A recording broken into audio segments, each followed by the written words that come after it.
نحمده ونصلي ونسلم على رسوله الكريم. فاعوذ بالله من الشيطان الرجيم. بسم الله الرحمن الرحيم. انما يريد الله ليذهب عنكم الرجس اهل البيت ويطهركم تطهيرا. آمنت بالله صدق الله العظيم. وقال النبي صلى الله تعالى عليه وسلم: حسين مني وأنا من حسين، أو كما قال عليه الصلاة والسلام: إن الله وملائكته يصلون على النبي يا أيها الذين آمنوا صلوا عليه وسلموا تسليما. الصلاة والسلام عليك يا رسول الله، الصلاة والسلام عليك يا نبي الله، الصلاة والسلام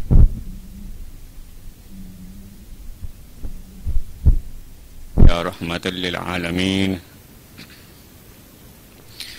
الصلاة والسلام عليك يا خاتم النبيين، الصلاة والسلام عليك يا رحمة للعالمين، الصلاة والسلام عليك يا مراد العاشقين، الصلاة والسلام عليك يا أنيس الغريبين، الصلاة والسلام عليك يا سيد المرسلين، الصلاة والسلام عليك يا شفيع المذنبين، الصلاة والسلام عليك يا حبيب الله، وعلى آلك وأصحابك يا نور الله. سامعین کرام، ہم اللہ تبارک و تعالیٰ کا لامحدود شکر ادا کرتے ہیں کہ اللہ جل شانہ نے ہمیں اپنے محبوب کریم رؤوف الرحیم صلی اللہ تعالیٰ علیہ وسلم کا امتی اور غلام بنایا ہے. اور لامحدود درود و سلام آقائے دو جہاں، سرور کون و مکاں، نبی اکرم نور مجسم، شفیع معظم، نبی محتشم، وجہ وجوہ کائنات، اصل کائنات، روح کائنات، جان کائنات، تاجدار کائنات، سردار کائنات، مقصود کائنات، محبوب کائنات، حضور پر نور احمد مجتبی محمد مصطفیٰ صلی اللہ تعالی علیہ وسلم کی ذات اقدس پر، کہ جن کی ذات سے محبت و عشق ہمارے کامل ایمان کی نشانی ہے. عزیزان گرامی، حدیث پاک میں آتا ہے: ذکر الانبیاء من العبادہ و ذکر الصالحین کفارہ، کہ جس محفل میں، جس مجلس میں انبیاء کرام علیہ السلام کا ذکر مقدس ہو، وہ محفل، وہ مجلس باعث عبادت ہوتی ہے. اور جس محفل میں، مجلس میں صالحین کا، نیک لوگوں کا تذکرہ ہو، صحابہ کرام، اہل بیت، اولیاء کرام کا تذکرہ ہو، وہ مجلس، وہ محفل گناہوں کا کفارہ بن جاتی ہے. تو آج جس مبارک ہستی کی یاد ہم منا رہے ہیں، وہ نواسۂ رسول، جگر گوشۂ بطول، سیدنا امام حسین رضی اللہ تعالی عنہ اور شہدائے کربلا علیہم الرضوان کی یاد ہے. اللہ تعالیٰ سے دعا ہے کہ اللہ تبارک و تعالیٰ ان پاکان اہل بیت اطہار کے صدقے ہم سب کی تمام ظاہری، باطنی، جسمانی، روحانی حاجات کو پورا فرمائے. اللہ تبارک و تعالیٰ ان اہل بیت کے صدقے ہم سب کو اپنے رحمتوں میں ڈھانپ لے. اللہ تعالیٰ اہل بیت کے صدقے ہم سب کی بخشش و مغفرت فرمائے. سامعین کرام، ماہ محرم، بہت سارے واقعات اس ماہ محرم میں پیش آئے، اور یہ ہمارا اسلامی سال کا پہلا مہینہ ہے. اپنے بچوں کو اسلامی سال کے نام ضرور یاد کروانے چاہیے. یہ باعث نجات ہے. تاکہ ہمارا تعلق جو ہے وہ اسلامی روایات کے ساتھ رہے۔ سامعین کرام، یکم محرم کو سیدنا عمر رضی اللہ تعالی عنہ کی شہادت ہوئی، اور 10 محرم کو سیدنا امام حسین رضی اللہ تعالی عنہ کی شہادت کا واقعہ، المناک واقعہ جب واقعہ کربلا میں پیش آیا۔ 10 محرم کو بہت سارے اور دوسرے اہم واقعات جو ہیں وہ پیش آئے تھے۔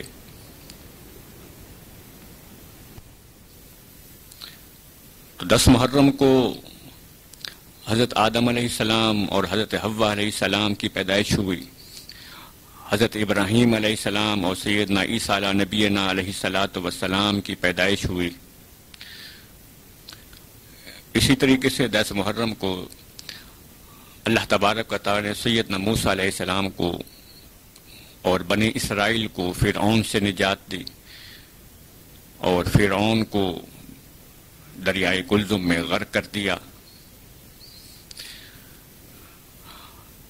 تو سیدنا موسیٰ علیہ السلام نے 10 محرم کو، یعنی عاشورہ کا دن تھا، فرعون سے نجات کے طور پر آپ نے شکر کے طور پہ روزہ رکھا، اور بنی اسرائیل والوں کو حکم دیا کہ 10 محرم کو شکرانے کا روزہ رکھو۔ اسی طریقے سے حضرت نوح علیہ السلام کی کشتی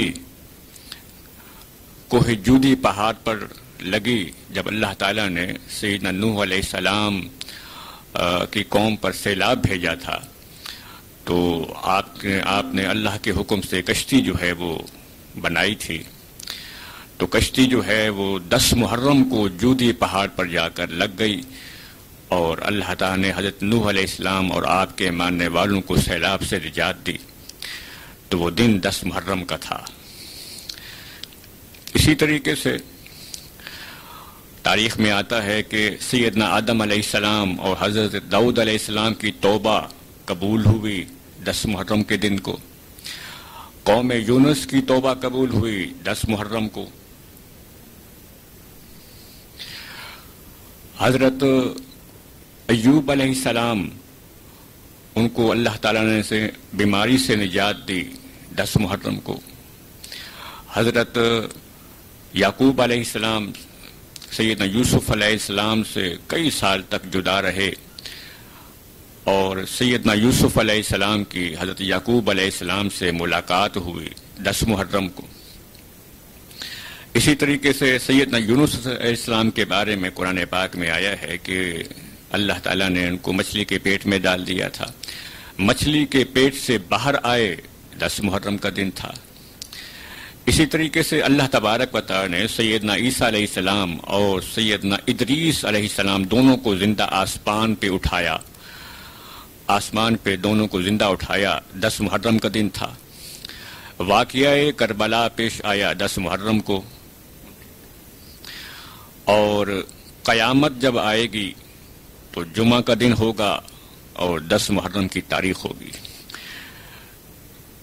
تو بے شمار واقعات 10 محرم کو پیش آئے۔ آج جس واقعے کا ہم تذکرہ کرنا چاہتے ہیں وہ واقعہ کربلا کے حوالے سے اور شہادت امام حسین کے حوالے سے ہے۔ تو اس سے پہلے جو چیز میں نے آپ کے سامنے خاص طور پہ عرض کرنی ہے وہ یہ ہے کہ ہم اہل سنت و جماعت،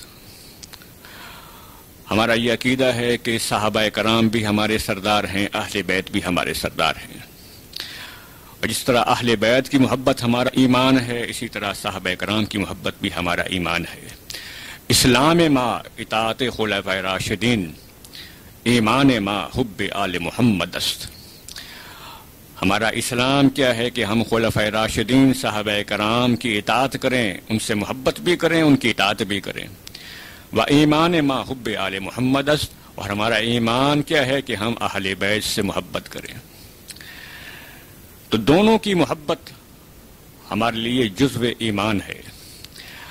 صحابہ کرام سے نفرت رافضیت کی علامت ہے، اہل بیت سے نفرت خارجیت کی علامت ہے۔ ہم اہل سنت و جماعت صحابہ کرام کو بھی اپنا سردار مانتے ہیں، اہل بیت کو بھی اپنا سردار مانتے ہیں۔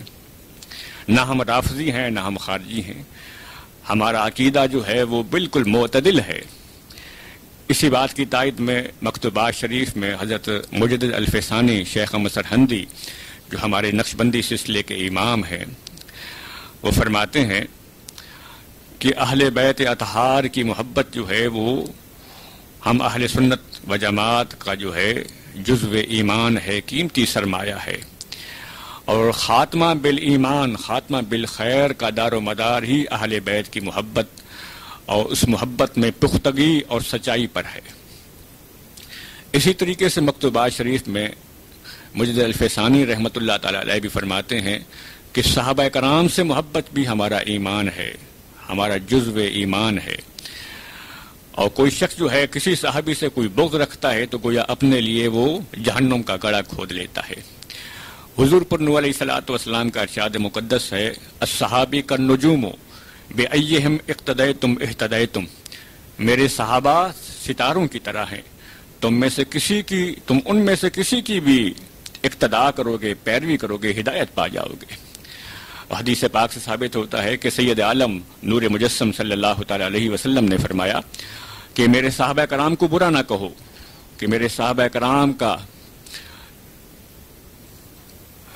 ایک جو کے برابر خیرات کرنا تمہارے احد پہاڑ کے برابر سونا خیرات کرنے سے بہتر ہے۔ یعنی صحابہ کرام جو ہے وہ ایک بالشت کے برابر جو ہے وہ جو خدا کی راہ میں خیرات کر دیں، ایک مٹھی جو کی جو ہے وہ خدا کی راہ میں خیرات کر دیں، وہ ایک عام امتی کا احد پہاڑ کے برابر سونا خیرات کرنے سے بہتر ہے، زیادہ قابل قبول ہے۔ اور ایک اور حدیث پاک میں ہے کہ حضور پر نور علیہ الصلوۃ والسلام نے فرمایا کہ اگر تم دیکھو کہ کچھ لوگ میرے صحابہ کرام کو برا کہہ رہے ہیں تو تم ان کو کہہ دو لعنت اللہ علی شرکم، تمہارے اس شر پہ خدا کی لعنت ہو۔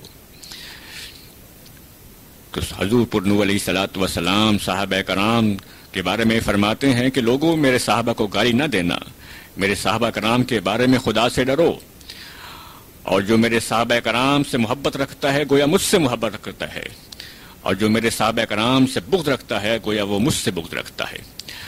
گویا صحابہ کرام سے محبت حضور علیہ الصلوۃ والسلام سے محبت کی علامت ہے، اور صحابہ کرام سے بغض جو ہے وہ سید عالم علیہ الصلوۃ والسلام سے بغض کی علامت ہے۔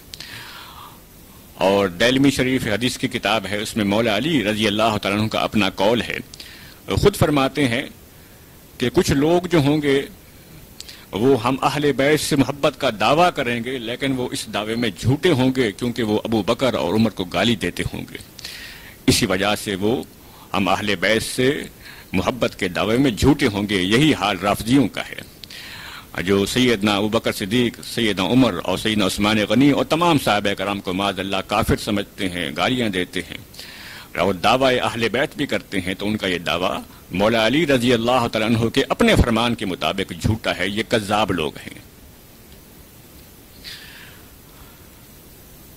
عزیزان گرامی، میں نے آپ کے سامنے قرآن پاک کی جو آیت تلاوت کی ہے یہ شان اہل بیت میں ہے۔ قرآن پاک میں اللہ تعالیٰ نے سید حضور علیہ الصلوۃ والسلام کے اہل بیت کی شان اس طریقے سے بیان کی، انما یرید اللہ لیذھب عنکم الرجس اہل البیت ویطہرکم تطہیرا، کہ اے نبی کے گھر والو، اللہ تعالیٰ تمہیں ہر قسم کی ناپاکی سے دور رکھنا چاہتا ہے اور تمہیں خوب پاک صاف کرنا چاہتا ہے۔ اور واقعی اللہ تعالیٰ نے حضور علیہ الصلوۃ والسلام کی آل کو خوب پاک صاف فرما دیا ہے۔ اہل بیت سارے پاک ہیں، طاہر ہیں، مطہر ہیں، طیب ہیں۔ جو اہل بیت کی شان میں ذرا برابر گستاخی کرتا ہے وہ دائرہ ایمان سے خارج ہو جاتا ہے۔ اہل بیت کی محبت ہمارا ایمان۔ حدیث پاک میں حضور علیہ الصلوۃ والسلام نے خصوصی طور پہ فرمایا، اذکرکم اللہ اہل بیتی، اذکرکم اللہ اہل بیتی، لوگوں میں تمہیں اپنے اہل بیت کے بارے میں ڈراتا ہوں، میں تمہیں اپنے اہل بیت کے بارے میں ڈراتا ہوں کہ ان کے بارے میں اپنی زبان کو سنبھال کے رکھنا، ان کے بارے میں اپنے دلوں کو، اپنے نیتوں کو سنبھال کے رکھنا۔ اب یہاں اہل بیت سے کیا مراد ہے؟ علماء اہل سنت نے اہل بیت کی تشریح فرمائی ہے. اہل کہتے ہیں والے اور بیت کہتے ہیں گھر، گھر والوں. کسی شخص سے پوچھا جائے تمہارے گھر والوں کا کیا حال ہے تو اس سے مراد یہ ہوتی ہے کہ وہ شخص، اس کے بیوی اور بچے وہ گھر والوں میں شامل ہوتے ہیں. تو حضور علیہ الصلوۃ والسلام کی ازواج مطہرات، آپ کی بیویاں، ہماری مائیں امہات المومنین، وہ ساری اہل بیت میں شامل ہیں. اسی طریقے سے حضور پر نور علیہ الصلوۃ والسلام کی ساری اولاد، آپ کے 4 بیٹے تھے اور 4 بیٹیاں تھیں، وہ بھی اہل بیت میں شامل ہیں. سیدنا علی رضی اللہ تعالیٰ عنہ ہے چونکہ حضور علیہ الصلوۃ والسلام کی اولاد نہیں ہے، لیکن ایک مرتبہ حضور علیہ الصلوۃ والسلام نے سیدنا علی کو بلوایا. دعا رسول اللہ صلی اللہ علیہ وسلم علیًا و فاطمۃ و حسنا و حسینا. ایک مرتبہ حضور علیہ الصلوۃ والسلام نے مولا علی کو بلوایا، سیدہ طیبہ طاہرہ فاطمۃ الزہرا رضی اللہ تعالی عنہا ان کو بلوایا، اور اس کے بعد حسن حسین کو بلوایا. اس کے بعد فرمایا فقال اللہم ہؤلاء اہل بیتی، اے اللہ یہ بھی میرے گھر والے ہیں، کہ علی بھی میرا گھر والا ہے، فاطمہ حسن حسین بھی میرے گھر والے ہیں. یعنی آپ کی ازواج مطہرات، ہماری مائیں تو پہلے سے گھر والے تھیں، اب خصوصی طور پہ حضور پر نور علیہ الصلوۃ والسلام نے مولا علی کو شامل فرما کر جو ہے فرمایا یہ بھی سارے میرے گھر والے ہیں. تو اہل بیت میں اب مولا علی رضی اللہ تعالیٰ عنہ بھی شامل ہو گئے. عزیزان گرامی، ایک مرتبہ الصلوۃ والسلام سیدنا علی رضی اللہ تعالیٰ بلوایا، بلکہ تمام اہل بیت کو بلوایا، اور اس کے بعد آپ نے فرمایا من احبنی، جو مجھ سے محبت کرتا ہے، وہ احبا احازین، اور جو ان دونوں سے حسن حسین سے محبت کرتا ہے، وہ اباہما، اور ان کے والد علی سے محبت کرتا ہے، وہ امہما، ان کی والدہ فاطمہ سے محبت کرتا ہے. آپ نے فرمایا کانا معیا فی درجتی یوم القیامہ، وہ قیامت میں میرے ساتھ میرے ہی درجے میں ہوگا.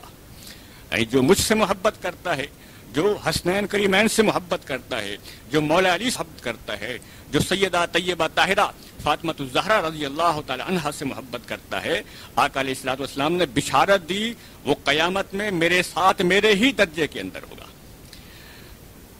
یہ شان ہے اہل بیت کی. حضور پر نور علیہ الصلوۃ والسلام نے مولا علی کی شان بیان فرمائی. فرمایا النظر الی وجہ علی عبادۃ، علی کے چہرے کو دیکھنا بھی عبادت ہے، علی کے چہرے کو دیکھنا عبادت ہے. اور کنز المال حدیث کی کتاب ہے، اس میں آقا علیہ الصلوۃ والسلام نے فرمایا ذکر علی عبادۃ، علی کا ذکر کرنا بھی عبادت ہے. آپ صلی اللہ علیہ وسلم نے فرمایا انا من علی و علی منی، علی منی و انا علی، علی مجھ سے ہے اور میں علی سے ہوں. یعنی میرا خون علی کا خون ہے اور میرا گوشت علی کا گوشت ہے. یعنی ہم دونوں کے درمیان اتنی قربت ہے، علی مجھ سے ہے اور میں. انت العلم علی و بابھا، میں علم کا شہر ہوں اور علی اس کا دروازہ ہے. جو علم و حکمت کے خزانے مولا علی کے پاس تھے وہ سب سے زیادہ ہیں. ایک اور حدیث پاک سے ثابت ہوتا ہے کہ حضور علیہ الصلوۃ والتسلیم نے ارشاد فرمایا کہ علی اور قرآن ساتھ ساتھ ہیں، علی اور قرآن آپس میں ساتھ ساتھ ہیں. اسی وجہ سے مولا علی کا اپنا فرمان ہے جتنا قرآن کے رموز اور اسرار کو میں جانتا ہوں اور کوئی نہیں جانتا. تو عزیزان گرامی، یہاں سے ایک بات یاد رکھیے کہ مولا علی کی میں شان تو بیان کر رہا ہوں، لیکن دوسرے صحابہ کرام کی اپنی جگہ جو ہے فضیلت. ہم اہل سنت و جماعت کا یہ عقیدہ ہے کہ سب سے زیادہ فضیلت صحابہ کرام میں سے وہ افضل البشر بعد الانبیاء بالتحقیق، سب سے افضل بشر انبیاء کرام کے بعد جو ہیں وہ سیدنا صدیق اکبر رضی اللہ تعالیٰ عنہ ہیں. سب سے پہلی فضیلت صحابہ کرام میں، انبیاء کرام کے بعد صحابہ کرام میں وہ سیدنا صدیق اکبر رضی اللہ تعالیٰ عنہ کی ہے. پھر سیدنا عمر فاروق رضی اللہ تعالیٰ عنہ کی فضیلت ہے. پھر سیدنا عثمان غنی رضی اللہ تعالیٰ عنہ کی فضیلت ہے. اس کے بعد مولا علی کرم اللہ وجہ الکریم رضی اللہ تعالیٰ عنہ کی فضیلت ہے. سیدنا علی رضی اللہ تعالیٰ عنہ کی فضیلت چوتھے نمبر پر ہے. بلکہ شیعوں کی کتاب مناقب ابی طالب اور شہر آشوب، ان دو کتابوں میں مولا علی کا اپنا فرمان ہے. آپ فرماتے ہیں من لم یقل انی رابع الخلفاء فعلیہ لعنت اللہ، جو مجھے چوتھا خلیفہ نہیں مانتا اس پہ خدا کی لعنت ہو. یہ شیعوں کی کتاب اس کے اندر مولا علی کا اپنا فرمان ہے کہ جو مجھے چوتھا خلیفہ نہیں مانتا وہ اس پہ خدا کی لعنت ہو، وہ لعنتی ہے۔ تو اب شیعہ حضرات کو چاہیے کہ مولا علی رضی اللہ تعالیٰ کے اس فرمان کو قبول کر کے سنیت کو قبول کر لیں، دائرہ سنیت کے اندر آ جائیں۔ اسی طریقے سے حضور پر علیہ الصلوۃ والسلام کو سیدہ طیبہ طاہرہ حضرت فاطمہ الزہرا رضی اللہ تعالیٰ عنہا، ان دونوں سے آپ سے بڑی محبت تھی، اور حدیث میں آتا ہے کہ آقا علیہ الصلوۃ والسلام نے فرمایا فاطمہ تو بدعۃ منی، فاطمہ جو ہے میرے جگر کا ٹکڑا ہے، فمن اقبضھا اقبضنی، جو فاطمہ سے بغض رکھتا ہے، نفرت کرتا ہے، گویا مجھ سے بغض رکھتا ہے۔ سیدہ طیبہ طاہرہ فاطمہ الزہرا رضی اللہ تعالیٰ عنہا، آپ کا نام اتنا مبارک ہے کہ آپ کا نام فطیم سے بنا ہے، فے تو یہ اور میم، اس کا معنی ہے دور کرنا۔ تو علماء فرماتے ہیں کہ آپ کے معنی کا مطلب یہ ہوا کہ جو لوگ سیدہ فاطمہ رضی اللہ تعالیٰ عنہا سے محبت کرتے ہیں، آپ کی اولاد سے محبت کرتے ہیں، اللہ تعالیٰ ان لوگوں کو جہنم کی آگ سے دور کر دے گا۔ اتنی بڑی شان ہے سیدہ طیبہ طاہرہ فاطمہ الزہرا رضی اللہ تعالیٰ عنہا کی، اور آپ کا لقب ہے زہرا۔ زہرا کا معنی ہے جنت کی کلی۔ حضور علیہ الصلوۃ والسلام فرمایا کرتے تھے کہ فاطمہ جو ہے جنت کی کلی ہے، اس کے جسم سے جنت کی خوشبو آتی ہے، اسی وجہ سے حضور پر علیہ الصلوۃ والسلام حضرت فاطمہ الزہرا رضی اللہ تعالیٰ عنہا ان کو سونگھا کرتے تھے، اپنے ساتھ لپٹایا کرتے تھے، اور محبت کا یہ عالم تھا کہ جب سیدہ فاطمہ رضی اللہ تعالیٰ عنہا حضور علیہ الصلوۃ والسلام کے پاس آتی تو سید عالم نور مجسم علیہ الصلوۃ والسلام ان کی تعظیم کے لیے کھڑے ہو جایا کرتے تھے، اور حضرت فاطمہ الزہرا رضی اللہ تعالیٰ عنہا ان کے پیشانی پہ بوسہ دیا کرتے تھے اور ان کے ہاتھوں کو بوسہ دیا کرتے تھے۔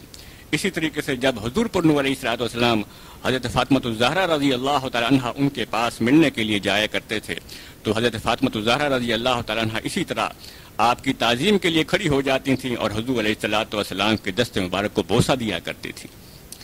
یہ عالم تھا محبت کا۔ اور یہ بھی روایت ہے کہ حضرت فاطمہ الزہرا رضی اللہ تعالیٰ عنہا کو کبھی حیض نہیں آیا تھا، جیسے عورتوں کو آتا ہے، کبھی حیض نہیں آیا تھا، اتنی پاک صاف طاہر مطہرہ تھیں۔ اور سیدہ فاطمہ رضی اللہ تعالیٰ عنہا اور حضرت عائشہ صدیقہ رضی اللہ تعالیٰ عنہا کے درمیان اتنی محبت تھی، رافضی حضرات تو سیدہ عائشہ صدیقہ رضی اللہ تعالیٰ عنہا ہماری ماں کے متعلق بےہودہ کلمات کہتے رہتے ہیں، لیکن ان کی محبت اتنی تھی کہ ایک روایت ملتی ہے، بہت ساری روایات جو ہیں حضرت عائشہ صدیقہ رضی اللہ تعالیٰ عنہا کی اہل بیت کے بارے میں ہے۔ ایک روایت ہے جو سیدہ عائشہ بیان کرتی ہیں کہ ایک مرتبہ حضور علیہ الصلوۃ والسلام اپنی تمام ازواج مطہرات کے ساتھ بیٹھے ہوئے تھے، اسی دوران جو ہے فاقبلت فاطمہ، حضرت فاطمہ رضی اللہ تعالیٰ عنہا تشریف لائیں تو سیدہ عائشہ صدیقہ رضی اللہ تعالیٰ عنہا حضرت فاطمہ کی شان بیان کرتی ہیں، آپ فرماتی ہیں ما تخفى مشیتها من مشیت رسول اللہ صلی اللہ علیہ وسلم، کہ میں نے دیکھا فاطمہ کی چال بالکل ویسے تھی جیسے حضور علیہ الصلوۃ والسلام کے چلنے کا انداز تھا، ویسے بالکل ویسے ہی چل رہی تھیں جیسے آقا چلتے ہیں۔ اور یہ بات روایات میں ہے کہ سر سے لے کر پاؤں تک سیدہ فاطمہ رضی اللہ تعالیٰ عنہا حضور علیہ الصلوۃ والسلام کی شکل دیا کرتی تھیں، مشابہت دیا کرتی تھیں۔ اور آپ رضی اللہ تعالیٰ عنہ کی یہ شان ہے کہ ایک مرتبہ حضرت ابو ذر غفاری رضی اللہ تعالیٰ عنہ کو حضور علیہ الصلوۃ والسلام نے بھیجا کہ جاؤ مولا علی کو ان کے گھر سے بلا لاؤ۔ تو حضرت ابو ذر غفاری رضی اللہ تعالیٰ عنہ جب سیدنا علی کے دروازے پہ پہنچے تو دیکھا صحن کے اندر ایک چکی ہے، اور چکی جو ہے خود بخود چل رہی ہے اور چلانے والا کوئی موجود نہیں ہے، اور وہ چکی حضرت فاطمہ کی تھی، کیونکہ آپ سیدہ فاطمہ رضی اللہ تعالیٰ عنہا گھر کا کام خود کیا کرتی تھی، چکی بھی خود پیسا کرتی تھی۔ لیکن ابو ذر غفاری رضی اللہ تعالیٰ عنہ نے دیکھا کہ وہ چکی صحن کے اندر موجود ہے اور خود بخود چل رہی ہے اور چلانے والا آس پاس کوئی نہیں ہے۔ وہ یہ ماجرا دیکھ کے واپس آئے، حضور علیہ الصلوۃ والسلام کو سارا حال کہہ سنایا کہ مولا علی گھر میں نہیں ہے اور میں نے دیکھا ہے، عجیب منظر دیکھا ہے کہ صحن کے اندر جو ہے وہ چکی چل رہی ہے، یہ کیا معاملہ ہے؟ تو حضور علیہ الصلوۃ والسلام نے مسکرا کر فرمایا اے ابو ذر، اللہ تعالیٰ نے کچھ فرشتے اہل بیت کی خدمت کے لیے مقرر کر رکھے ہیں کہ جب بھی اہل بیت کو ضرورت پڑتی ہے ان فرشتوں کو بلا لیتے ہیں، فرشتے ان کے گھر کی خدمت کرتے ہیں۔ تو یہ فرشتے ہیں جو چکی کو چلا رہے تھے۔ سیدہ طیبہ طاہرہ فاطمہ الزہرا رضی اللہ تعالیٰ عنہا کی یہ شان ہے، جب بھی آپ کو ضرورت پڑتی تھی آپ فرشتوں کو بلا لیتے تھے، فرشتے جو ہے آپ کی چکی پیسا کرتے تھے۔ اور آپ کی یہ شان ہے کہ حدیث میں آتا ہے کہ جب حشر کا میدان ہوگا اور پل صراط سے لوگ گزر رہے ہوں گے، اسی دوران آواز آئے گی، اے لوگو، اے حشر والو، اپنی نگاہوں کو جھکا لو کہ حضور علیہ الصلوۃ والسلام کی پیاری بیٹی حضرت فاطمہ کا جو قافلہ یہاں سے گزرنے والا ہے، تو سارے لوگ اپنی نگاہوں کو جھکا لیں گے، ادب کے ساتھ، حیا کے ساتھ نگاہوں کو جھکا لیں گے، اور سیدہ فاطمہ رضی اللہ تعالی عنہا 70,000 حوران بہشتی کے ساتھ پل صراط سے بڑی بجلی کی طرح گزر جائیں گی۔ یہ پردے کا عالم ہے۔ ایک مرتبہ حضرت فاطمہ الزہرا رضی اللہ تعالی عنہا سے پوچھا گیا کہ عورت کی شان کیا ہے، عورت کا سب سے بڑا مقام کیا ہے؟ تو آپ جواب سنیے، عورتوں کے لیے لمحہ فکریہ ہے۔ تو سیدہ فاطمہ رضی اللہ تعالی عنہا نے فرمایا کہ عورت کی سب سے بڑی شان یہ ہے کہ اس کی نگاہ کسی نامحرم پہ نہ پڑے اور نہ کسی نامحرم کی نگاہ اس عورت پہ پڑے۔ یہ عورت کی شان ہے۔ اور آج ہم اپنی عورتوں کو دیکھ لیں، اپنے معاشرے کو دیکھ لیں، اپنی سوسائٹی کو دیکھ لیں، اپنے سماج کو دیکھ لیں، عورتیں اپنی کنڈیشن کا خود ہی مطالعہ کر لیں کہ ہم کہاں جا رہی ہیں، کہاں صحابیات کرام کا طرز عمل، کہاں سیدہ طیبہ طاہرہ فاطمہ الزہرا رضی اللہ تعالی عنہا ان کا اسوہ حسنہ، اور کہاں ہمارے آج کل کے کردار و عمل۔ انسان خود مشاہدہ کر سکتا ہے، خود ہی اپنے ضمیر جو ہے اس سے پوچھ سکتا ہے، خود اپنا مفتی ہے کہ ہماری صحابیات کرام جو ہیں کس کردار کی مالک تھی اور ہم کس کردار کے مالک ہیں، ہم کیا کر رہے ہیں۔ بے پردگی عام ہو چکی ہے، بے حیائی عام ہو چکی ہے، فلمیں عام ہو چکی ہیں، عورتیں بھی دیکھتی ہیں، مرد بھی دیکھتے ہیں، کوئی سمجھ نہیں ہے ہم کیا کر رہے ہیں، ہم نے کس کو منہ دکھانا ہے۔ عزیزان گرامی، حضور علیہ الصلوۃ والسلام سیدہ فاطمہ الزہرا رضی اللہ تعالی عنہا سے بے پناہ محبت کیا کرتے تھے۔ اسی طریقے سے حضرت فاطمہ الزہرا رضی اللہ تعالی عنہا کے جو جگر گوشے تھے، حسنین کریمین آقا علیہ الصلوۃ والسلام کی محبت کا عالم تو ان کے بارے میں نرالا ہی نرالا تھا، بے انتہا محبت کیا کرتے تھے۔ حدیث پاک میں آتا ہے، ترمذی شریف کی حدیث ہے، حضور پر علیہ الصلوۃ والسلام نے فرمایا، من احب الحسن والحسین فقد احبنی، جو حسن و حسین سے محبت کرتا ہے گویا وہ مجھ سے محبت کرتا ہے، ومن ابغضہما فقد ابغضنی، جو ان دونوں سے نفرت کرتا ہے گویا وہ مجھ سے نفرت کرتا ہے۔ معاذ اللہ۔ ایک اور حدیث پاک سنیے، حضور علیہ الصلوۃ والسلام کا ارشاد مقدس ہے، جو ان دونوں سے محبت کرتا ہے، حسن و حسین سے، گویا مجھ سے محبت کرتا ہے، اور جو مجھ سے محبت کرتا ہے گویا وہ خدا سے محبت کرتا ہے، اور جو خدا سے محبت کرتا ہے اللہ تبارک و تعالیٰ اسے جنت میں داخل کرے گا، اور جو ان دونوں حسن و حسین سے نفرت کرتا ہے گویا مجھ سے نفرت کرتا ہے، اور جو مجھ سے نفرت کرتا ہے گویا خدا سے نفرت کرتا ہے، اور جو خدا سے نفرت کرتا ہے اللہ تبارک و تعالیٰ اس کو جہنم میں ڈال دے گا۔ یہ حسنین کریمین کی شان ہے۔ بلکہ حدیث پاک میں آتا ہے کہ حضور علیہ الصلوۃ والسلام نے فرمایا، ادبو اولادکم علی ثلاث خصال، کہ لوگوں اپنی اولاد کو 3 خصلتیں سکھاؤ۔ پہلی خصلت جو ہے حب نبیکم، اپنی اولاد کے قلوب کو اپنے نبی کی محبت سے جو ہے منور کرو، اپنے نبی کی محبت سکھاؤ۔ اس کے بعد فرمایا وحب اہل بیت ہی، اور میرے اہل بیت کی محبت جو ہے ان کے دلوں کے اندر ڈالو۔ اور تیسرا وقراءۃ القرآن، اور اپنی اولاد کو قرآن کی قرات سکھاؤ۔ 3 باتوں کا جو ہے تذکرہ کیا۔ نبی کی محبت، عاشق رسول بناؤ اپنی اولاد کو، اپنی اولاد کو عاشق اہل بیت بناؤ، اور فرمایا ان کو قرآن سکھاؤ۔ قرآن پڑھیں گے ان کے دل میں اہل بیت کی محبت بھی آئے گی، اور قرآن ہمیں صحابہ کرام سے ذریعے سے ملا ہے، تو صحابہ کرام کی محبت بھی ان اولاد کے بچوں کے دلوں کے اندر آئے گی، اسی طریقے سے نبی کی محبت بھی آئے گی۔ تو یہ ہمیں بتایا گیا کہ کس طریقے سے جو ہے اہل بیت کی محبت جو ہے وہ ہم نے اپنے دلوں میں بسانی ہے، کس طریقے سے ہم نے اپنی اولاد کی تربیت کرنی ہے، بچوں کی تربیت کرنی ہے۔ عزیزان گرامی، حضور علیہ الصلوۃ والسلام ایک مرتبہ سیدہ فاطمہ الزہرا رضی اللہ تعالی عنہا کے گھر سے گزر رہے تھے، تو حضرت امام حسین رضی اللہ تعالی عنہ کے رونے کی آواز آئی، تو حضور علیہ الصلوۃ والسلام نے سیدہ فاطمہ الزہرا رضی اللہ تعالی عنہا سے گھر میں جا کے فرمایا، اے فاطمہ، تو حسین کو روئے نہ دیا کر، علم تعلمی ان بکاءہ یؤذینی، تو جانتے نہیں ہے کہ حسین کے رونے سے مجھے تکلیف ہوتی ہے، کہ حسین مجھے بہت پیارا ہے، حسین کے رونے سے مجھے تکلیف ہوتی ہے۔ اسی طریقے سے ایک مرتبہ حضور علیہ الصلوۃ والسلام حسنین کریمین کو، امام حسن کو امام حسین رضی اللہ تعالیٰ عنہ دونوں کو جو ہے اپنی زانوں پہ، اپنی گود میں بٹھائے ہوئے تھے۔ تو اسی دوران کچھ صحابہ کرام آئے تو حضور علیہ الصلوۃ والسلام نے صحابہ کرام سے فرمایا کہ یہ دونوں میرے شہزادے ہیں، یہ دونوں میرے شہزادے ہیں اور میری بیٹی کے بیٹے ہیں۔ اے اللہ، اس کے بعد آپ نے دعا فرمائی، اے اللہ میں ان دونوں سے محبت کرتا ہوں، تو بھی ان دونوں سے محبت کر، اور جو ایمان والا ان دونوں سے محبت کرے اے اللہ تو اس ایمان والے سے محبت کر دے، تو اس ایمان والے سے محبت کر دے۔ سیدنا اسامہ بن زید رضی اللہ تعالیٰ عنہ فرماتے ہیں کہ ایک مرتبہ میں حضور پر نور علیہ الصلوۃ والسلام کے گھر گیا تو آپ صلی اللہ علیہ وسلم نے چادر اوڑھی ہوئی تھی، تو میں نے محسوس کیا چادر کے اندر جو ہے کچھ موجود ہے، مجھے معلوم نہیں ہو سکا۔ آخر کا مجھ سے رہا نہ گیا، میں نے پوچھا یا رسول اللہ صلی اللہ علیہ وسلم آپ کی چادر مبارک میں، آپ کی گود میں کون سی چیز موجود ہے؟ تو آپ علیہ الصلوۃ والسلام نے مسکرا کر چادر ہٹائی تو دیکھا کہ آپ علیہ الصلوۃ والسلام کی گود مبارک میں حسن بھی موجود تھے اور حسین بھی موجود تھے رضی اللہ تعالیٰ عنہما۔ حضور پر نور علیہ الصلوۃ والسلام کا ارشاد مقدس ہے، ہما ریحانیہ من الدنیا، کہ لوگوں حسن حسین دونوں دنیا کے اندر جنت کے پھول ہیں، یہ میرے نواسے جو ہیں یہ جنت کے پھول ہیں۔ اسی وجہ سے حضور علیہ الصلوۃ والسلام مولا علی کو فرمایا کرتے تھے، السلام علیکہ یا ابا ریحانین، اے علی تم پہ سلامتی ہو یا ابا ریحانین، تو دو پھولوں کے باپ ہو، دو پھولوں کے باپ ہو۔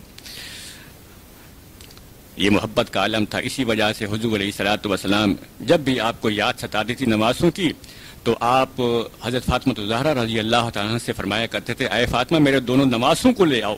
جب وہ آ جایا کرتے تھے، حدیث میں ہے فَيَشُمُّهُمَا وَيَضُمُّهُمَا، آقا علیہ الصلوۃ والسلام دونوں کو پہلے سونگھا کرتے تھے، اس کے بعد محبت کے ساتھ اپنے سینے سے لپٹا لیا کرتے تھے۔ یہ محبت کا عالم تھا آقا علیہ الصلوۃ والسلام کا۔ ایک مرتبہ حضور علیہ الصلوۃ والسلام امام حسن کو اپنے کاندھے پہ بٹھا کے جا رہے تھے، تو راستے میں ایک صحابی ملے، انہوں نے سید امام حسن رضی اللہ تعالیٰ سے کہا، نعم المرکب و رکبتا یا غلامو، اے بیٹے تو کتنی اچھی سواری پہ سوار ہے، کہ تیری سواری سید الانبیاء علیہ الصلوۃ والسلام ہے۔ تو حضور علیہ الصلوۃ والسلام نے اس شخص سے بڑی محبت کے ساتھ فرمایا، اے شخص، اے کہنے والے شخص، یہ تو دیکھو نعم الراکب، یہ تو دیکھو سوار بھی کتنا خوبصورت ہے، یہ سوار جو ہے سید الشہداء ہے، اگر میں سواری جو سید الانبیاء ہوں تو سوار بھی سید الشہداء ہے، یہ مولا علی کا لخت جگر ہے اور فاطمہ الزہرا رضی اللہ تعالی عنہا کا نور نظر ہے۔ اور یہی واقعہ ملتا ہے کہ ایک مرتبہ آپ دونوں کو، امام حسن حسین کو اپنے کاندھوں پہ سوار کر کے جا رہے تھے، راستے میں کسی شخص نے کہا کہ تم دونوں کتنی اچھی سواری پہ سوار ہو، تو حضور علیہ الصلوۃ والسلام نے فرمایا نعم الراکبان، کہ تم یہ بھی دیکھو سوار بھی دونوں کتنے خوبصورت ہیں، سوار بھی کتنے خوبصورت ہیں۔ ایک اور واقعہ ملتا ہے کہ ایک مرتبہ حضور پر نور علیہ الصلوۃ والسلام جمعہ کا خطبہ دے رہے تھے، تو خطبے کے دوران آپ نے دیکھا کہ حسنین کریمین امام حسن امام حسین رضی اللہ تعالیٰ عنہما دونوں جو ہیں بچے تھے، وہ دونوں آ رہے تھے اور دونوں نے سرخ رنگ کی قمیضیں پہنے ہوئی تھیں، اور مسجد کا جو فرش تھا وہ مطلب ٹیڑھا تھا، وہ اسی وجہ سے ان کو ٹھوکر لگتی تھی، دونوں کو گر جاتے تھے، پھر کھڑے ہو جاتے، پھر گر جاتے تھے حسنین کریمین۔ تو حضور علیہ الصلوۃ والسلام سے رہا نہ گیا، آپ نے ممبر مبارک چھوڑا، خطبہ آپ نے چھوڑ دیا، ممبر سے نیچے اترے اور جا کے دونوں کو اٹھا کے جو ہے آپ نے اپنے پاس جو ہے بٹھا لیا۔ اس کے بعد جو ہے صحابہ کرام سے فرمایا کہ میں نے اپنے نواسوں کو دیکھا، اپنے بیٹوں کو دیکھا کہ وہ گر رہے تھے، اٹھ رہے تھے، گر رہے تھے، اٹھ رہے تھے، مجھ سے رہا نہ گیا، میں ان کو اپنے پاس لے آیا۔ واقعی خدا نے سچ کہا ہے، انما اموالکم و اولادکم فتنہ، قرآن پاک میں اللہ تعالیٰ واقعی جو ہے سچ فرماتا ہے کہ بے شک اے لوگوں تمہارے مال اور تمہاری اولاد تمہارے لیے سخت آزمائش ہے، سخت ترین فتنہ ہے، سخت آزمائش ہے۔ یہ محبت کا عالم تھا۔ ایک مرتبہ کسی شخص نے حضور علیہ الصلوۃ والسلام سے پوچھا کہ آپ کو سب سے زیادہ کس سے محبت ہے؟ تو حضور علیہ الصلوۃ والسلام نے فرمایا مجھے حسن حسین سے محبت ہے، سب سے زیادہ حسن حسین سے مجھے محبت ہے۔ ایک مرتبہ امام حسن اور امام حسین رضی اللہ تعالیٰ عنہما کشتی لڑ رہے تھے، تو حضور علیہ الصلوۃ والسلام دونوں کو دیکھ کے مسکرا رہے تھے، تو آپ نے فرمایا یہ حسین ہے، ان کو کون گرا سکتا ہے؟ آپ نے حسین کی تعریف فرمائی، یہ حسین ہے، اسے کون گرا سکتا ہے؟ تو سیدہ فاطمہ رضی اللہ تعالیٰ عنہ نے فرمایا یا رسول اللہ آپ حسین کی فرمانبرداری کر رہے ہیں، حسن کی فرمانبرداری نہیں کر رہے۔ تو حضور علیہ الصلوۃ والسلام نے مسکرا کے کہا ایسی بات نہیں ہے، حسن کے ساتھ جبریل کھڑے ہوئے ہیں، وہ کہہ رہے ہیں کہ یہ حسن ہے، انہیں کون گرا سکتا ہے؟ جبریل اسلام ساتھ کھڑے ہوئے ہیں امام حسن کے، وہ فرما رہے ہیں کہ یہ حسن ہے، انہیں کون گرا سکتا ہے؟ تو ماشاءاللہ دونوں جو ہیں بہادر ہیں۔ ایک مرتبہ سیدہ فاطمہ زہرا رضی اللہ تعالیٰ عنہ حضور علیہ الصلوۃ والسلام کے پاس اپنے دونوں بیٹوں کو لے آئیں اور عرض کی یا رسول اللہ آپ دونوں کو اپنی وراثت عطا فرمائیے۔ تو حضور علیہ الصلوۃ والسلام نے فرمایا کہ میری طرف سے امام حسن کو، میرے پیارے حسن کو ہیبت و سرداری کی وراثت ہے، اور امام حسین کو میری طرف سے جرت و سخاوت کی وراثت ہے۔ یعنی کوئی مالی وراثت نہیں دی، بلکہ بہترین جو ہیں صفات کی وراثت حضور علیہ الصلوۃ والسلام نے اپنے نواسوں کو عطا فرمائی تھی۔ بلکہ بچپن کا واقعہ ہے کہ ایک مرتبہ فاطمہ الزہرا رضی اللہ تعالیٰ عنہ آئیں اپنے دو بیٹوں کو لے کے اور عرض کی یا رسول اللہ صلی اللہ علیہ وسلم پانی نہیں ہے، غالباً سفر کا موقع تھا اور سفر میں پانی نہیں تھا، تو دونوں نواسے پیاسے تھے۔ تو حضور علیہ الصلوۃ والسلام نے صحابہ کرام سے پوچھا کیا پانی ہے؟ تو صحابہ کرام نے عرض کی یا رسول اللہ ایک قطرہ پانی بھی نہیں ہے۔ تو حضور علیہ الصلوۃ والسلام نے حضرت فاطمہ سے فرمایا کہ تم ایک ایک کر کے دونوں کو میرے پاس بھیجو، پہلے کسی ایک کو بھیجو، اس کے بعد دوسرے بچے کو بھیجو۔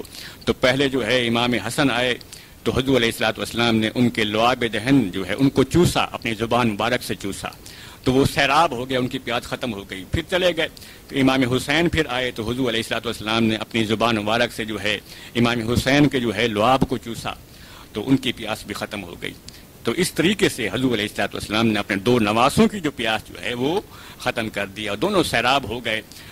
جن زبانوں کو حضور علیہ الصلوۃ والسلام نے چوسا ہو تو ان کی کیا ہی کیفیت ہوگی، کیا عالم ہوگا، کیا محبت کا انداز تھا حضور علیہ الصلوۃ والسلام کا اپنے نواسوں سے۔